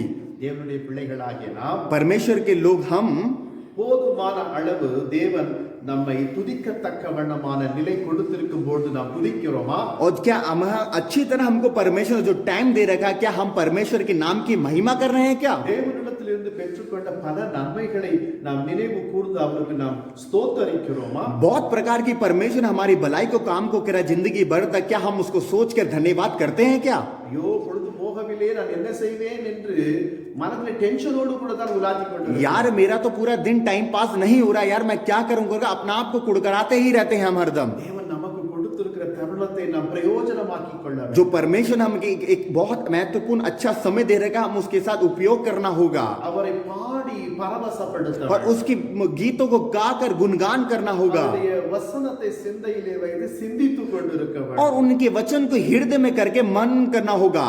கர்த்தர் உங்களிடத்தை எதிர்பார்க்கிறார். परमेश्वर आपसे उम्मीद रखता है। நீங்கள் அவரை துதிப்பீர்களா? क्या आप परमेश्वर के लिए स्तुति करोगे? நாம் பல வேளைகளில் ஜெபத்திலே பல காரியம் இதை தாரும் ஆண்டவரே அதை தாரும் பல வார்த்தைகளை சொல்லுகிறோம். हम बहुत प्रकार की प्रार्थना में, हम अपने व्यक्तिगत की प्रार्थना में परमेश्वर मुझे ये चाहिए, परमेश्वर मुझे ये चाहिए, मुझे वो चाहिए करके हम मांगते हैं। அது தேவனை மகிமைப்படுத்துகிற காரியம், परमेश्वर को महिमा करने के लिए चीज, தேவனை துதிக்கிற காரியம், परमेश्वर को स्तुति करने की चीज தேவனுக்கு நன்றி சொல்லுகிற और காரியம் परमेश्वर के धन्यवाद करने के समय குறைவாய்த்தான் இருக்கு. ये सब छोटी छोटी बात हो जाती है। ஒரு சம்பவத்தை நான் உங்களுக்கு சொல்லட்டும். और मैं एक बताऊंगा एक चीज को। பல ஆண்டுகளுக்கு முன்பாக बहुत साल से पहले ஒரு போதகர் நம்முடைய விசுவாசத்திற்காக சொன்னார். एक पासवान ने मुझे विश्वास के लिए कहा। என்ன சொன்னார் என்றால், ये उन्होंने क्या बोला? பரலோகத்திலே परलोक में தேவ தூதனை பார்த்து ஆண்டவர் சொன்னார், स्वर्ग दूत ने देख के उनको बोला, நீ பூலோகத்திலே போ, तो भूलोक में जा। ஒரு யார் ஜெபிக்கிறார்களோ तो कौन प्रार्थना कर रहे हैं அவர்கள் பிரார்த்தனை எல்லாவற்றையும் இந்த கூடையில போட்டு கொண்டு வா. और जितने लोग भूमि में जो प्रार्थना कर रहे हैं वो सारे एक सौ इकट्ठा कर। ஒரு தூதன் கடந்து போனார். और एक स्वर्गदूत चले गया। மற்றொரு தூதனை அழைத்தார். दूसरे स्वर्गदूत आया। யாரெல்லாம் என்னை துதிக்கிறார்கள் कौन कौन मेरे लिए स्तुति कर रहे हैं, அவருடைய துதியெல்லாம் இதில் போட்டு கொண்டு और वो सारी स्तुति यहाँ पर डाल दे, அந்த கூடையில போட்டு கொண்டு வா. ये कूड़े उसमें डाल दे, टोकरी में। அப்படி சொல்லி போய்விட்டார். उसको बोल के चले गए। மாலை நேரத்திலே இயேசு கிறிஸ்து முன்பாக அந்த தூதன் போய் நின்றார். और शाम के समय पे यीशु मसीह के सामने वो स्वर्गदूत गया। இந்த ஜெப விண்ணப்பத்தை கொண்டு வந்த தூதனுடைய நிலை பார்க்கப்படும், நிரம்பி வழிகிறது கூடை. और जो जो टोकरा था, जब उसके दूत परमेश्वर के पास गए, पूरे से पूरा वो भरा हुआ था। இரண்டாவது தூதன் வருகிறார். और दूसरा स्वर्गदूत आ रहा है। யாரெல்லாம் துதித்தார்கள், யாரெல்லாம் மகிமைப்படுத்தினார், யாரெல்லாம் நன்றி செலுத்தினார்கள், कितने लोग स्तुति करे, कितने लोग परमेश्वर के नाम की महिमा करे, कितने लोग वचन पढ़े, सब लोगों को। அந்த கூடையிலே ஒரு முறையிலே தான் அது காணப்பட்டது. और वो एक प्रकार की चीज में वह कूड़ मतलब अलग था टोकरी में। என்றால் उसका मतलब, பூலோகத்திலே அவர் துதிக்கிற துதி குறைந்து போய்விட்டது. और इसका मतलब जो भूमि में, जो पृथ्वी में जो भी परमेश्वर के नाम की महिमा करता है वो कम हो चुका है। அவரை புகழ்ச்சியாய் பாடுகிற காரியங்கள் குறைந்து और போய்விட்டது. परमेश्वर के नाम की महिमा करने का समय वो सारा बात खत्म हो चुका है। நமக்கு செய்த நன்மைகளை நினைத்து நன்றி செலுத்துகிற காரியம் குறைந்து और போய்விட்டது. परमेश्वर का जितना भी धन्यवाद करने का वो जो कृपा करते हैं वो सब वो कम हो गया। ஆண்டவரே எனக்கு இது வேண்டும், ஆண்டவரே எனக்கு அது வேண்டும் சொல்லுகிற காரியங்கள் நிரம்பி और இருக்கிறது. एक मतलब कटोरा में वो जो था वो सारे परमेश्वर के नाम की परमेश्वर मुझे ये चाहिए, परमेश्वर मुझे वो चाहिए, ये चाहिए करके वो भर गया था। கர்த்தர் நமக்கு கொடுத்திருக்கிறதான ஜீவன், परमेश्वर जो हमको जीवन दिया है, பலன், बल, ஆரோக்கியம், जो अच्छी तरह तंदुरुस्त, நன்றாக போஷிக்கிறதான ஒரு நிலை, अच्छी तरह हमको पूर्ति करने वाला वो समय, நமக்கு வேண்டிய ஆகாரத்தை கொடுத்து हमको अच्छी तरह भोजन देकर நமக்கு அனுதினம் பாதுகாக்கத்தக்க और வேண்டும், हर दिन हमको रक्षा कर कर, இரக்கம் பாராட்டத்தக்க வேண்டும். अपनी दया को और कर कर, இப்படியாய் காணப்படுகிற தேவனுக்கு ऐसे करने वाला परमेश्वर को நாம் என்ன சொல்லி துதிக்கிறோம்? हम क्या बोल के परमेश्वर की स्तुति कर रहे हैं? துதிக்கிறோமா? நாம் हम क्या स्तुति करते हैं क्या? என் அன்புக்குரிய தேவ ஜனங்களே, मेरे प्यारे मसीह के लोगों, பல வேளைகளில் துதிப்பத்தான் நாம் மறக்கிற மற்ற காரியத்தை எல்லாம் ஆண்டவரே தந்து விடுமையா, அவன் கடன்காரன் வருவான் என்ன பதில் சொல்லுவேன் என்று அழுகிறோம், புலம்புகிறோம். कुछ समय के लिए हम परमेश्वर की स्तुति और धन्यवाद करते, बाकी दूसरे समय परमेश्वर ये लोग आ जाएगा मुझसे पैसे मांग ले, मुझे ये चाहिए, मुझे वो चाहिए करके हम पुकारते रहते हैं।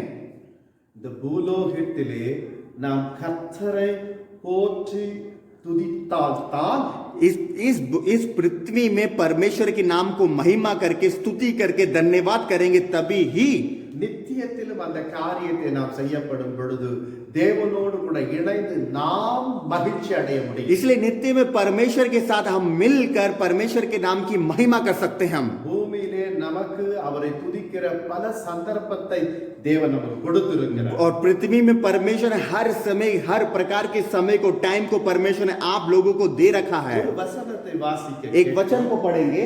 சங்கீதம் 117ஆம் அதிகாரத்திலே भजन संहिता 117 अध्याय में 2வது வசனத்தை வாசிக்க கேட்போம். दूसरा वचन हम पढ़ेंगे।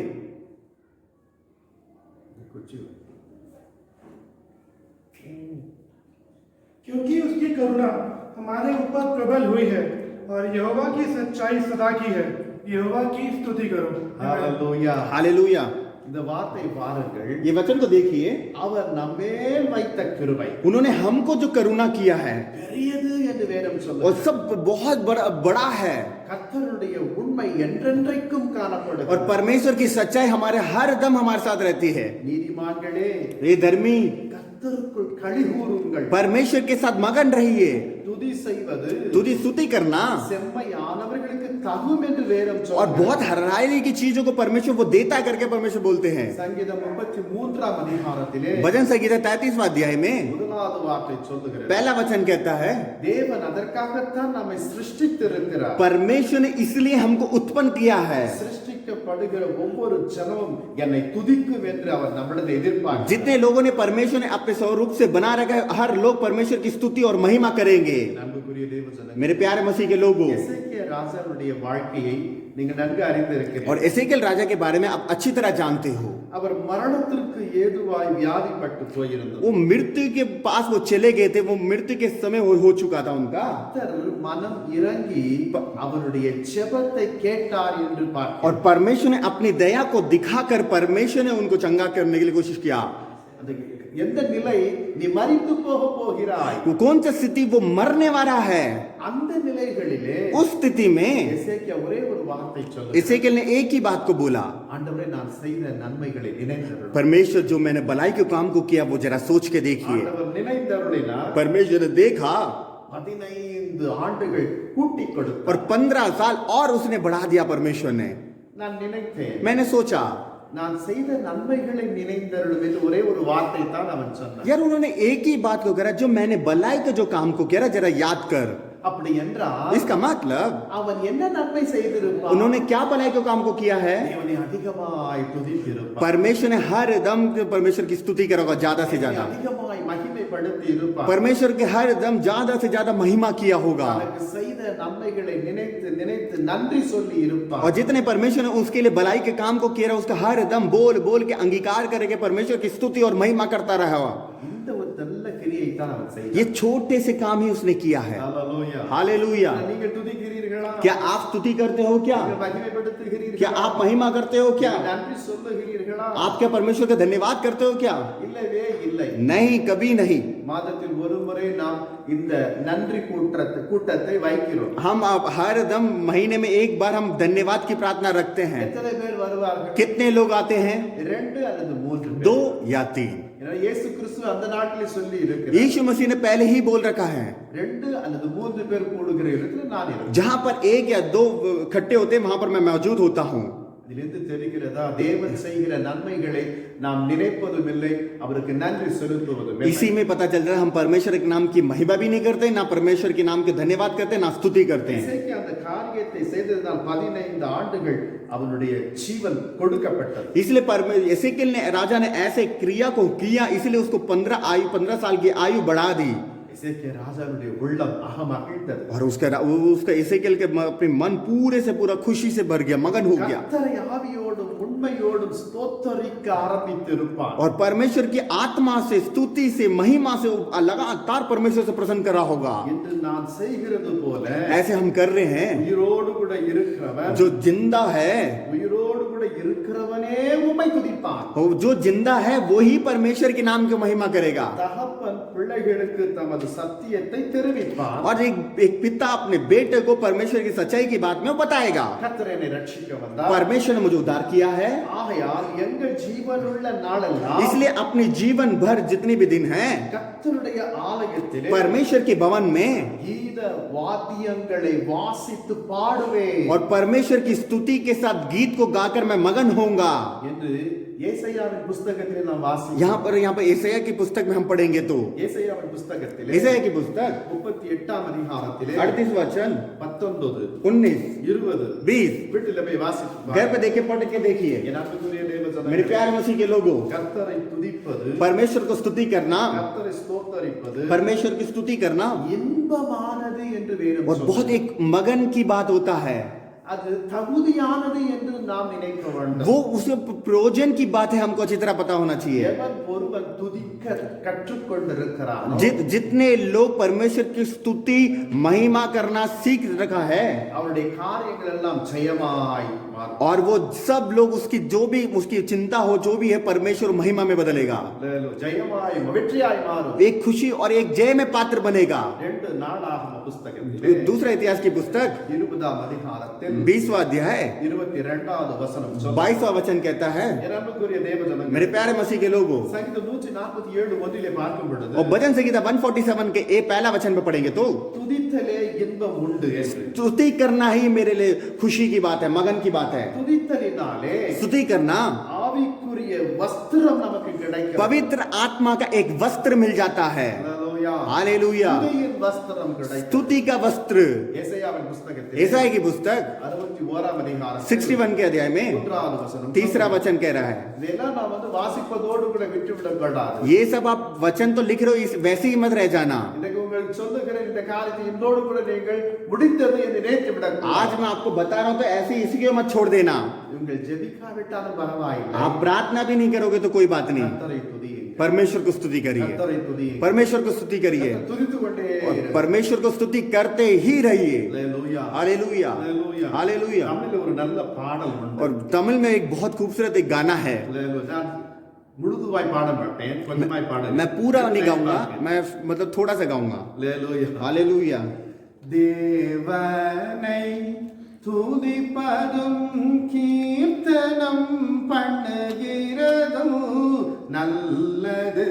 தேவனை துதிப்பதும் கீர்த்தனம் பண்ணுகிறதும் நல்லது. அவ்வளவு அழகான கீர்த்தனை ஒன்று இருக்கிறது. और बहुत एक अच्छा गीत है। நாம் எல்லாம் என்ன செய்கிறோம்? हम सब क्या करते हैं? உபவாச ஜெபம், ஆண்டவரே எனக்கு எதை தாரும், இதை கட்டாயம் தந்துதான் ஆக வேண்டும். हम उपवास करके प्रार्थना करें, परमेश्वर मुझे ये चाहिए, मुझे ये चाहिए, अवश्य आपको देना ही होगा। நீங்கள் எல்லாம் ஜெப காரியத்தை மனதிலே வைத்துக் கொண்டு आप जो प्रार्थना करने का जो पॉइंट है उसको अपने हृदय में रखकर அதிகமாய் அவரை துதியுங்கள். ज्यादा से ज्यादा उसको स्तुति करिए, அதிகமாய் செய்த நன்மைகளுக்கு நன்றி செலுத்தி और பாருங்கள். जितना परमेश्वर ने धन्यवाद की प्रार्थना करते रहिए। ஒருவேளை உங்கள் உள்ளத்தில் வைத்த ஜெப விண்ணப்பம் நீங்கள் மறந்து போகலாம். और एक क्या पता आपके हृदय में जो प्रार्थना की पॉइंट आप भूल सकते हो, கர்த்தர் மறக்கவே மாட்டார். परमेश्वर कभी ना भूलेगा। இவன் ஜெபிக்க வந்தான், वो प्रार्थना करने आया, ஜெபிக்கவில்லை, वो प्रार्थना नहीं किया, என்னை மகிமைப்படுத்தினான், मुझे महिमा किया, இவன் காரியத்தை நான் செய்வேன். इसके काम को मैं पूरा करूंगा। நிச்சயம் செய்வார். परमेश्वर अवश्य करेगा। வாழ்க்கையில நான் அனுபவித்ததை உங்களுக்கு சொல்லுங்க. मेरे जीवन में जो हो रखा है मैं वो बता रहा हूँ। என் அன்புக்குரிய தேவஜனங்களே, मेरे प्यारे मसीह के लोगों, தாவீதை போல दाऊद के जैसे நாம் என்ன செய்ய வேண்டும்? हम क्या करना है? கர்த்தரை காலத்திலும் துதிக்க வேண்டும். निरंतर परमेश्वर की स्तुति करना होगा। தாவீதை போல இன்றைக்கு ஒரு பொருத்தனை செய்து கொள்ளுங்கள். और दाऊद के साथ आप दाऊद के जैसे आप अपने हृदय में निर्णय ले लीजिए, ஒரு பொருத்தனை, एक निर्णय, एक मन्नत मान. एक मन्नत मान लो। தாவீதுடைய சங்கீதம் எல்லாம் और सारा जो दाऊद का जो भी भजन संगीता के गीत है, நம்முடைய உள்ளத்தை ஏவுகிறதாக இருக்கு. और अपने मन को एक उत्साह करता है। அந்த பொருத்தனை பண்ணி கர்த்தருக்கு அவன் துதி செலுத்தினான். एक मन्नत मांग कर परमेश्वर की स्तुति किया उसने। தாவீது அதை சொல்லப்படும் பொழுது दाऊद ने जैसे बोला वहां पर, கர்த்தரை நான் எக்காலத்திலும் और துதிப்பேன், परमेश्वर को मैं निरंतर तक परमेश्वर की स्तुति करूंगा, எக்காலத்திலும் और ஸ்தோத்திரிப்பேன். निरंतर मैं स्तुति महिमा सब करता रहूंगा। அவர் துதி என் வாயிலே. और उस निरंतर उसके सम्मुख में मेरी स्तुति मेरे मुंह पे रहेगी। பாத்திரராகிய தேவன் நம்முடைய தேவன். और परमेश्वर हमारा स्तुति का एक पात्र है। கர்த்தருக்குள் நித்திரை அடைந்திருக்கிற சாம் பாஸ்டர் जमेतोर எங்க பாரு சாம் சுந்தரம், பாஸ்டர் சாம் சுந்தரம் जो अभी मर चुके हैं, सैम सुंदर पास्टर जी என்னுடைய ஆவிக்குரிய தகப்பன். मेरे आत्मिक जीवन के पिता हैं। அவர் அடிக்கடி சொல்லுவார், मुझे हरदम बोलते हैं, ஏனென்றால் அவரும் இந்துலேருந்து ரட்சிக்கப்பட்டவர். क्योंकि वो भी हिंदू से कन्वर्ट होके क्रिश्चियन हो रखे हैं. நீங்கள் எந்த அளவு கர்த்தரை துதிக்கிறீர்கள்? तुम कितना परमेश्वर की स्तुति कर रहे हो? நீங்கள் ஒவ்வொரு துதி பூலோகத்தில் துதிக்கப்படும் பொழுது जितना पृथ्वी में आप स्तुति धन्यवाद परमेश्वर के करते रहोगे, தேவனுடைய காலிலே பூக்களை போய் தூவுவது போல அது தோன்றும். और जैसे परमेश्वर के पैरों में जो फूल फेंकते हैं वैसे फेंका जाता है. அவ்வளவு பெரிய காரியம். कितना बड़ा की काम है देखिए. என் அன்புக்குரிய தேவ ஜனமே, मेरे प्यारे मसीह के लोगों, நான் இயேசு கிறிஸ்துவை அறியாத பட்சத்தில் जब मैं यीशु मसीह को नहीं जानता था, பல காரியத்தை நான் செய்திருக்கிறேன். बहुत प्रकार के कामों को मैंने किया है. 1008 மந்திரங்களை சொல்லி பூக்களை போடுவேன். मुझे 1000 प्रकार की मंत्र को मैं डाल के फूल को फेंकता था. 1800 मंत्र पढ़ा के मैं फूल फेंकूंगा वैसे. அப்படிப்பட்ட காரியத்தை செய்தவன் நான். ऐसी स्थिति को मैंने करा हुआ है. ஒரே ஒரு துதிகளிலே एक ही स्तुति में தேவனுடைய பாதத்திலே போய் சேருகிறேன். परमेश्वर के पांव में वो गिर जाता है. அதுவும் நான் பூலோகத்திலே துதிக்கிறேன். वैसे ही मैं पृथ्वी में करता हूँ, பூலோகத்திலே தேவனுடைய பாதத்துக்கு போய் और சேருகிறேன். स्वर्ग में परमेश्वर के पैरों में चल जाता है. இந்த அனுபவத்தை சங்கீதக்காரன் கற்றுக்கொண்டதினால் தான் ऐसे भजन संगीता जो दाऊद ने अच्छी तरह वो समझा, इसीलिए அவர் துதி என் வாயிலே இருக்கு. निरंतर उसका जो स्तुति मेरे मुंह पे रहेगी. என் அன்புக்குரிய தேவஜனங்களே, मेरे प्यारे मसीह के लोगों, அதனால் என் சத்துருக்களுக்கு நீங்களாக்கி தேவன் என்னை ரட்சித்தார் என்று சொல்லுகிறார். इसलिए शत्रु को मुझको दूर हटाकर परमेश्वर ने मुझे उद्धार किया है. சங்கீத புஸ்தகத்தில் भजन संगीता की पुस्तक 18 அதிகாரம் 18वां वचन முதலாவது வார்த்தை அமிதமாய் சொல்லுகிறது. पहला वचन कहता है, எனவே எந்த அளவுக்கு நீங்கள் துதிக்கிறீர்களோ कितना आप परमेश्वर की स्तुति कर रहे हो, தேவ பிரசன்னத்தை உங்களால் உணர்ந்து கொள்ள முடியும். और जितना परमेश्वर की स्तुति करोगे उतना परमेश्वर की प्रशंसा को आप महसूस कर सकते हो. ஹிந்தியில ஒரு பாடல் இருக்கிறது. हिंदी में एक गीत है, स्तुति करना आराधना करना मुझे आनंद है என்று சொல்லி, அப்போ துதிப்பது ஆராதிப்பது स्तुति करना और आराधना करना நமக்கு எப்படி இருக்கிறதா? हमको क्या हो रहा மகிழ்ச்சியா है, இருக்கு. मगन होता है. நமக்கே மகிழ்ச்சி என்றால் அந்த மகிழ்ச்சிக்கு உரியவருக்கு எவ்வளவு மகிழ்ச்சி. हमको ही महिमा, हमको ये खुशी मिलता है, तो जो खुशी देने वाला परमेश्वर को कितना होगा. இரண்டாவதா और दूसरा ஏசாயாவின் புஸ்தகம் ईसाया की पुस्तक 45ஆம் அதிகாரம் 45वां अध्याय 17வது வசனத்தை வாசிக்க கேட்க 17वां वचन पढ़ेंगे. परंतु इस्राएल यहोवा के द्वारा युग युग का उद्धार पाएगा. तुम युग युग वरन अनंत काल तक ना तो कभी लज्जित और ना कभी व्याकुल होंगे. ஹalleluya. हालेलुया. அங்கு மற்றொரு காரியத்தை वहां पर பார்க்கிறோம். दूसरी बात को बता रहे हैं, நீங்கள் என்றென்றைக்கும் உள்ள சதா காலங்களில் आप सदा सर्वदा तक வெட்கப்படாமலும் आप ना लज्जित ना होकर கலங்காமலும் இருப்பீர்கள். और कभी ना रहोगे आप. ஹalleluya. हालेलुया. ஏன்? क्यों? நீங்கள் துதிக்கிறவர்கள். क्योंकि आप स्तुति करने वाले हो. நீங்கள் வெட்கப்பட மாட்டீர்கள். आप कभी लज्जित नहीं होंगे. துதிக்கிறவர்கள். आप स्तुति करने वाले हो. கலக்கமே அடைய மாட்டீர்கள். आप कभी रोगे भी नहीं. யார் எந்த வார்த்தை சொன்னாலும் நீங்க கலங்கி நிற்க மாட்டீர்கள். कोई भी आपको किस प्रकार की बात बोलेंगे कभी भी आप रोगे नहीं. ஹalleluya. हालेलुया. இன்றைக்கு துதிக்காதவர்கள் தான் பயப்படுவார்கள். आज जो स्तुति नहीं करता, परमेश्वर के नाम की महिमा करता, वही वो व्याकुल होंगे. எனவே நாம் துதிக்க கற்றுக்கொண்டவர்கள். इसलिए हम अच्छी तरह स्तुति को सीख रखे இந்த हैं, காரியத்தை குறித்து கவலைப்பட மாட்டோம். किसी चीज की भी चिंता नहीं करेंगे. 2-3 நாட்களுக்கு முன்னாடி ஒரு சாட்சியை நான் கேட்டேன். और 2-3 दिन से पहले मैंने एक अच्छी गवाही को सुना. அது மலை பிரதேசம். एक पहाड़ की जगह है, அதிலே வண்டி ஒரு முறை போயிட்டு வந்தாலே பெரிய ஆசீர்வாதம் தான் என்று और சொல்லுவார். वो बोलते हैं कि भाई एक बार वो गाड़ी ऊपर चली गई तो बहुत मतलब इतना अचंभे की बात हो जाती है वो. ஒவ்வொரு நாளும் ஒவ்வொரு பஸ் விழும் என்று और சொல்லுகிறார். हर दिन एक एवरेजली एक दिन में एक बस नीचे गिरता तो जरूरी है. அது செங்குத்தான மலை மீது ஏறுகிற ஒரு பஸ். वो एक संगुता करके नाम की एक जगह है वहां, அதாவது உயரமாய் இருக்கிற ஒரு மலையில ஏறுகிற பஸ். और एक बहुत ऊंचा एक पहाड़ है, उसके अंदर वो वहां पर घूमते घूमते वहां पर जाता है, அது வளைந்து சுற்றி சுற்றி செல்லுமா. और वो हर जगह में मतलब घूमते घूमते वो जाता है. ஒரு நாள் பஸ் நிரம்பி விட்டது. और एक दिन बस भर चुका है எல்லாரும் और கிளம்பினார்கள். सब लोग चले गए. எல்லாரும் அந்த கிளம்பும் போது அவர்களுடைய தேவர்களை வணங்கி கொள்வார்கள். और हर दम जो भी अपने बस में बैठता है तो हर दम अपने अपने भगवान को वहां पर मान लेते हैं, எல்லோரும் அவருடைய தேவர்களை और வணங்கினார்கள். सब लोग अपने प्रकार के अपने बंधुओं ने माना. கிலோமீட்டர் தான் அந்த பஸ் அப்படியே வளைந்து நெளிந்து போய் கொண்டே இருந்தது. और ऐसे टेढ़ा मेढ़ा होके वो सिर्फ 5 किलोमीटर ही वो बस गया प्रयास ஒரு करके. புறத்திலே அந்த மலை, एक तरफ पे एक पहाड़ மற்றொரு புறத்திலே பள்ளத்தாக்கு. और पूरा एक गहराई है, मतलब पूरी एक तरह से खाई.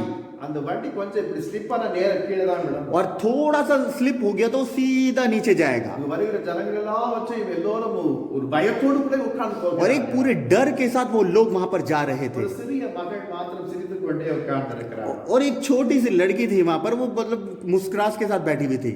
எல்லோரும் பயத்தின் இடத்துல அப்படி வளையும் பொழுது எல்லோருக்கும் ஒரு பயம், விழுந்து விடுமோ என்ற ஒரு பயம். जब वो गाड़ी टर्न करता है तो वो अपना एक डर आ जाता है, मतलब ऐसे गिर जाएगा करके सोचते हैं वो. இந்த மகள் மாத்திரம் சிரித்துக் கொண்டே வந்தாள். और ये लड़की बहुत खुश होके आई वो. அங்க இருக்கிற ஒரு நபர் சொன்னாராம், एक वहां व्यक्ति ने बोला, எங்களுக்கே பயமா இருக்கிறது, यार ये तो मुझे ही डर लग रहा है, பயமே இல்லையா, क्या तुझे डर नहीं है? நாம் போய் சேருவோமோ சேர மாட்டோமோ என்று தான் எனக்கு தோன்றுகிறது. हम उस जगह में जाएंगे या नहीं जाएंगे, हमें डर लग रहा है. அந்த மகன் சொன்னாளா, उस बेटी ने बोला, நான் ஒருபோதும் பயப்பட மாட்டேன், मैं कभी डरूंगी नहीं, காரணம் இந்த வண்டி ஓட்டுறது எங்க அப்பா தான். क्योंकि ये गाड़ी जो चला रहे मेरे पापा ही हैं. எங்க அப்பாக்கு நல்லா தெரியும் மகன் ஒழுங்கா கொண்டு போய் சேர்க்கணும். और मेरे पापा को अच्छी तरह पता है मेरी बेटी को अच्छी तरह मेरे को घर पे पहुंचाना है करके. ஹalleluya. हालेलुया. அன்புக்குரிய தேவஜனமே, मेरे प्यारे मसीह के लोगों, இருக்கிறவர்களுக்கும் அப்படித்தான் கர்த்தர் செய்கிறார். और जो स्तुति करने वाला है वैसे ही परमेश्वर भी ऐसे ही उनको करता है. துதியான துதிக்க துதிக்க தேவனால சிங்காசனத்தில் அமர்ந்திருக்க முடியாது. और स्तुति करते करते परमेश्वर सिंहासन में नहीं रह सकता. எங்கே இந்த துதியின் சத்தம் கேட்கும்? कहाँ ये स्तुति की आवाज में गूंज रहा है, இடத்திலே இயேசுவே இறங்கி வந்து விடுகிறார். वहां ही यीशु उतर के आ जाते हैं. இயேசு இறங்கி வந்து விட்டாரானால் यीशु जब उतर के आ जाएंगे तो பரலோகத்து தூதருக்கு என்ன வேலை और இருக்கு? परलोक में स्वर्गदूत का क्या काम है? பின்னாடி யார் वो வருவார்கள்? पीछे कौन आएगा? தூதர்களும் இறங்கி வந்து स्वर्गदूत भी उतर के आ जाएंगे. அப்படினா ஒரு தெய்வீக பிரசன்னம் நம்மை சூழ்ந்து இருக்கிறது. इसलिए एक प्रशंसा परमेश्वर की पूरा चारों तरफ गूंज रहा है. எனவே தான் ஆண்டவர் உங்களை பார்த்து நீங்கள் வெட்கப்பட மாட்டீர்கள். इसलिए परमेश्वर आपको बोलते आप व्याकुल नहीं होंगे. தேவன் தம்முடைய ஜனங்களை திரும்ப திரும்ப திடப்படுத்தி परमेश्वर दोबारा परमेश्वर दृढ़ कर நீங்கள் கலங்க வேண்டாம், நீங்கள் அழ வேண்டாம், பயப்பட வேண்டாம், சோர்ந்து போக வேண்டாம். और परमेश्वर बोलता है आप मत डरिए, आप चिंता मत होइए, आप ना रोना, कुछ भी हर दम परमेश्वर बोलता है நீங்கள் என் ஜனங்கள், आप मेरी जाति हो, நீங்கள் என் துதிகளை சொல்லி வருகிறவர்கள். आप मेरी स्तुति करने वाले हो, நீங்கள் வெட்கப்பட்டு போவதில்லை. आप कभी भी लज्जित नहीं होंगे, நீங்கள் வெட்கப்பட்டு போவதில்லை. आप कभी लज्जित नहीं होंगे. இதே காரியத்தை தான் யோவேல் தீர்க்கதரிசியும் और சொல்லுகிறார். यही बात को योवेल की वहां पर भविष्यवक्ता भी कहते हैं. நீங்கள் சம்பூர்ணமாய் சாப்பிட்டு आप संपूर्ण के साथ சாப்பிட்டு खाकर திருப்தி அடைந்து तृप्त के साथ உங்கள் அதிசயங்களேமாய் நடத்தி வந்த जो அதிசय के साथ करने वाला உங்கள் தேவனாகிய கர்த்தருடைய நாமத்தை துதிப்பீர்கள். आपका जो परमेश्वर का आप स्तुति करोगे. என் ஜனங்கள் मेरे जाति के लोग ஒருபோதும் வெட்கப்பட்டு போக कोई भी कोई चिंता नहीं करेंगे, ना आप व्याकुल होंगे. ஹalleluya. हालेलुया. ஆண்டவர் யாரை பார்த்து சொல்லுகிறார்? परमेश्वर किसको देख के बोल रहे हैं? मुझे நீ பார்த்து சொல்லுகிறார். मुझे देख के बोल रहे हैं. வெட்கப்பட்டு போகவே तुम कभी लज्जित नहीं होंगे. ஒருவேளை இப்பொழுது இன்றைய சூழ்நிலை நீ வெட்கமடைந்து மற்றொரு முகத்தை பார்க்காத பட்சத்தில் நீ இருக்கலாம். अभी इस स्थिति में आप लज्जित होकर किसी के मुंह मतलब आपके फेस भी किसी को नहीं दिखा पाओगे. ஐயோ நான் வெட்கப்பட்டு போடு காணப்படுகிறது. यार मैं तो लज्जित हो चुका, यार मैं क्या कर सकता हूँ, இவர்கள் முகத்தில் எப்படி நான் விழிப்பேன்? मैं अब चेहरा कैसे देखूंगा, எப்படி நான் விழிப்பேன் मैं कैसे उनको देखूंगा, என்று நீங்கள் நினைக்கலாம். आप ऐसे सोचोगे. என் அன்புக்குரிய தேவஜனமே, मेरे प्यारे मसीह के लोगों, ஆண்டவர் சொல்லுகிறார், परमेश्वर कहता है நீ என்னுடைய மகன், आप मेरे बेटे हो, நீ என்னுடைய மகள், आप मेरी बेटी हो, நீ வெட்கப்படவே மாட்டாய். आप लज्जित नहीं होंगे. எந்த இடத்திலே நீ வெட்கமடைந்தாய் என்று நினைத்தாயோ जहां पर आप लज्जित होकर के सोचे हो, அதே இடத்திலே தேவன் உன்னை மகிமையாய் நிற்கும்படியாய் செய்வார். और उसी जगह में परमेश्वर आपको महिमा करेगा. ஹalleluya. हालेलुया, ஹalleluya. हालेलुया. வெட்கப்படுவது என்பது அவமானம் போல. और जब लज्जित होता है इसका मतलब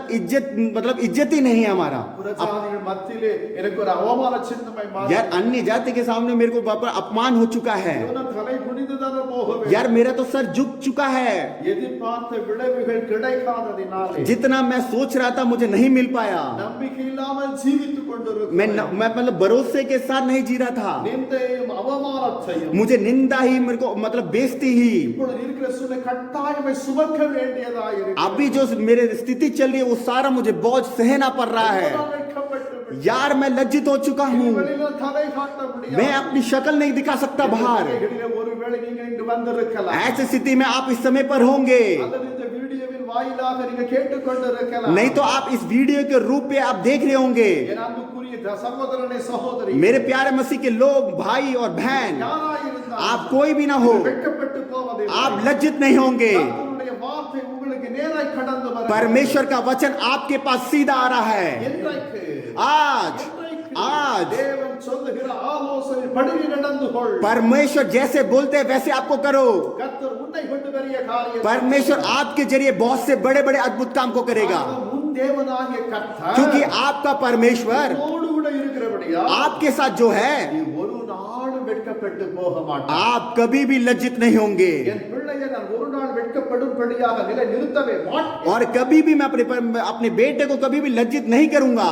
வெட்கத்துக்கு என் பிள்ளைகளை ஒப்பு கொடுக்கவே மாட்டேன். आप कभी मैं लज्जित की तरफ में लेके भी नहीं जाऊंगा சத்துருக்களுக்கு முன்பாக என் பிள்ளைகளுடைய தலைகளை நான் உயர்த்துவேன். और शत्रु के सामने मैं अपने बच्चों के अपने शर को ऊंचा करूंगा அவருடைய தலையிலே அபிஷேகம் பண்ணுவேன். और उनकी शर में अभिषेक करूंगा। இது சொன்ன தேவன் தான் நம் தேவன். ऐसे बोलने वाला परमेश्वर ही हमारा परमेश्वर है। புரிய தேவ ஜனங்கள், मेरे प्यारे मसीह के लोगों, தேவன் அவ்வளவாய் உங்கள் மீது வைத்திருக்கிற நம்பிக்கையை பாருங்கள். परमेश्वर आप पे जितना भरोसा करता है देखिए आप, அவர் எதிர்பார்க்கிறதை நீங்க செய்கிறீர்கள். क्या आपको वो जो चाहता है क्या आप वो करते हो? அவர் என்ன எதிர்பார்க்கிறார்? वो क्या चाहता है? மகன் திரளான பொன்னையும் பொருளையும் கொண்டு வந்து தருவார் எதிர்பார்க்கிறார். क्या परमेश्वर आपसे चाहता है कि मेरे लिए बहुत पैसे या बहुत सोना लेके आएगा या हीरा लेके आएगा? क्या सोचता है? எதிர்பார்க்கிறார் உங்களிடத்தில்.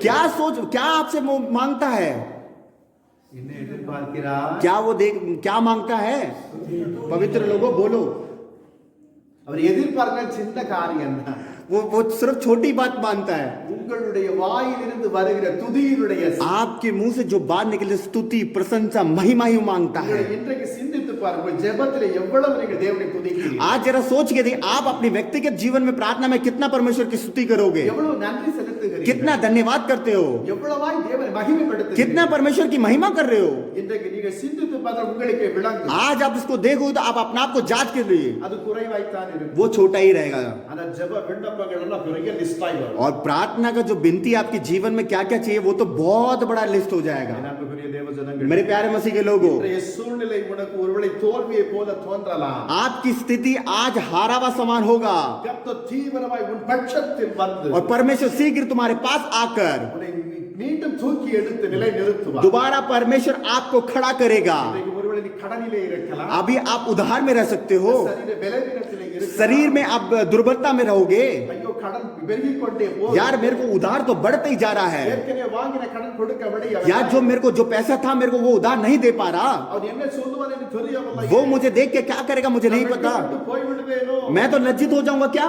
இருக்கிறத கொஞ்சமாக திருடி கொண்டு எடுத்துக்கொண்டு போய் क्या விடுவார் मेरे पास तो थोड़ा ही है, वो आके लेके चले जाएगा। என்ற நிலைகளில் நீங்கள் காணப்படலாம். ऐसे स्थिति में आप रहोगे। ஒன்றுக்கும் கலங்க வேண்டாம். किसी चीज की भी चिंता मत करिए, துதியுங்கள். आप स्तुति करिए, துதியுங்கள். आप स्तुति करिए, மகிமைப்படுத்துங்கள். परमेश्वर को महिमा करिए। கர்த்தர் உங்கள் பட்சத்தில் வந்து परमेश्वर आपके पास नजदीक में आकर உங்களை தூக்கி எடுத்து நிலை நிறுத்தும். परमेश्वर आपको नीचे गिरे हुए जो उठाकर परमेश्वर आपको महिमा करेगा। ஹalleluya. हालेलुया।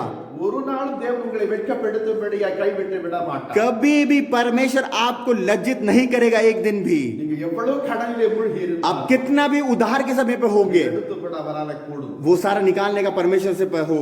என் அன்புக்குரிய தேவ मेरे प्यारे मसीह के लोगों, தென் இந்தியாவிலே தென் இந்தியாவிலே मद्रास में தक्षिण பாரத் दक्षिण भारत ஏவிஎம் ராஜன் என்கிற ஒரு சினி ஆக்டர் இருந்தார். एवीएम राजन के नाम से मतलब एक एक्टर थे। அவர் முருக பக்தர். एक वो एक साउथ इंडियन में मुर्गन बोलते हैं, एक कार्तिक। அப்படிப்பட்டவருக்கு ऐसे बोलने वाले நஷ்டம் வந்தது. एक बहुत नुकसान आया उनके जीवन में இறுதியிலே 15 லட்சம் ஒரு நபருக்கு கொடுக்க வேண்டும். और एक मतलब 15 लाख एक बंदों को देना है, அவர்கள் இல்லை. उनके पास नहीं है। நாளை காலையில கொடுக்க வேண்டும். कल सुबह उनको देना है। இன்று இரவிலே அவர் நான் என்ன செய்வேன், आज सुबह मैं क्या करूंगा, ஒரு படத்துக்கு நான் எங்கே போவேன், ऐसे इधर मैं कहाँ जाऊंगा, ஒரு தேவனும் இல்லை என்னை காப்பாற்றுவது कोई भी मेरे पास नहीं है। என்று சொல்லி இரவு முழுவதும் தூங்காமல் மிதச்சு கொண்டே இருந்தார். और कभी भी सोया ही नहीं, लगातार वो प्रयास करते रहे। என் அன்புக்குரிய தேவ ஜனங்களே, मेरे प्यारे मसीह के लोग, சத்தம் வந்தது. एक आवाज आया।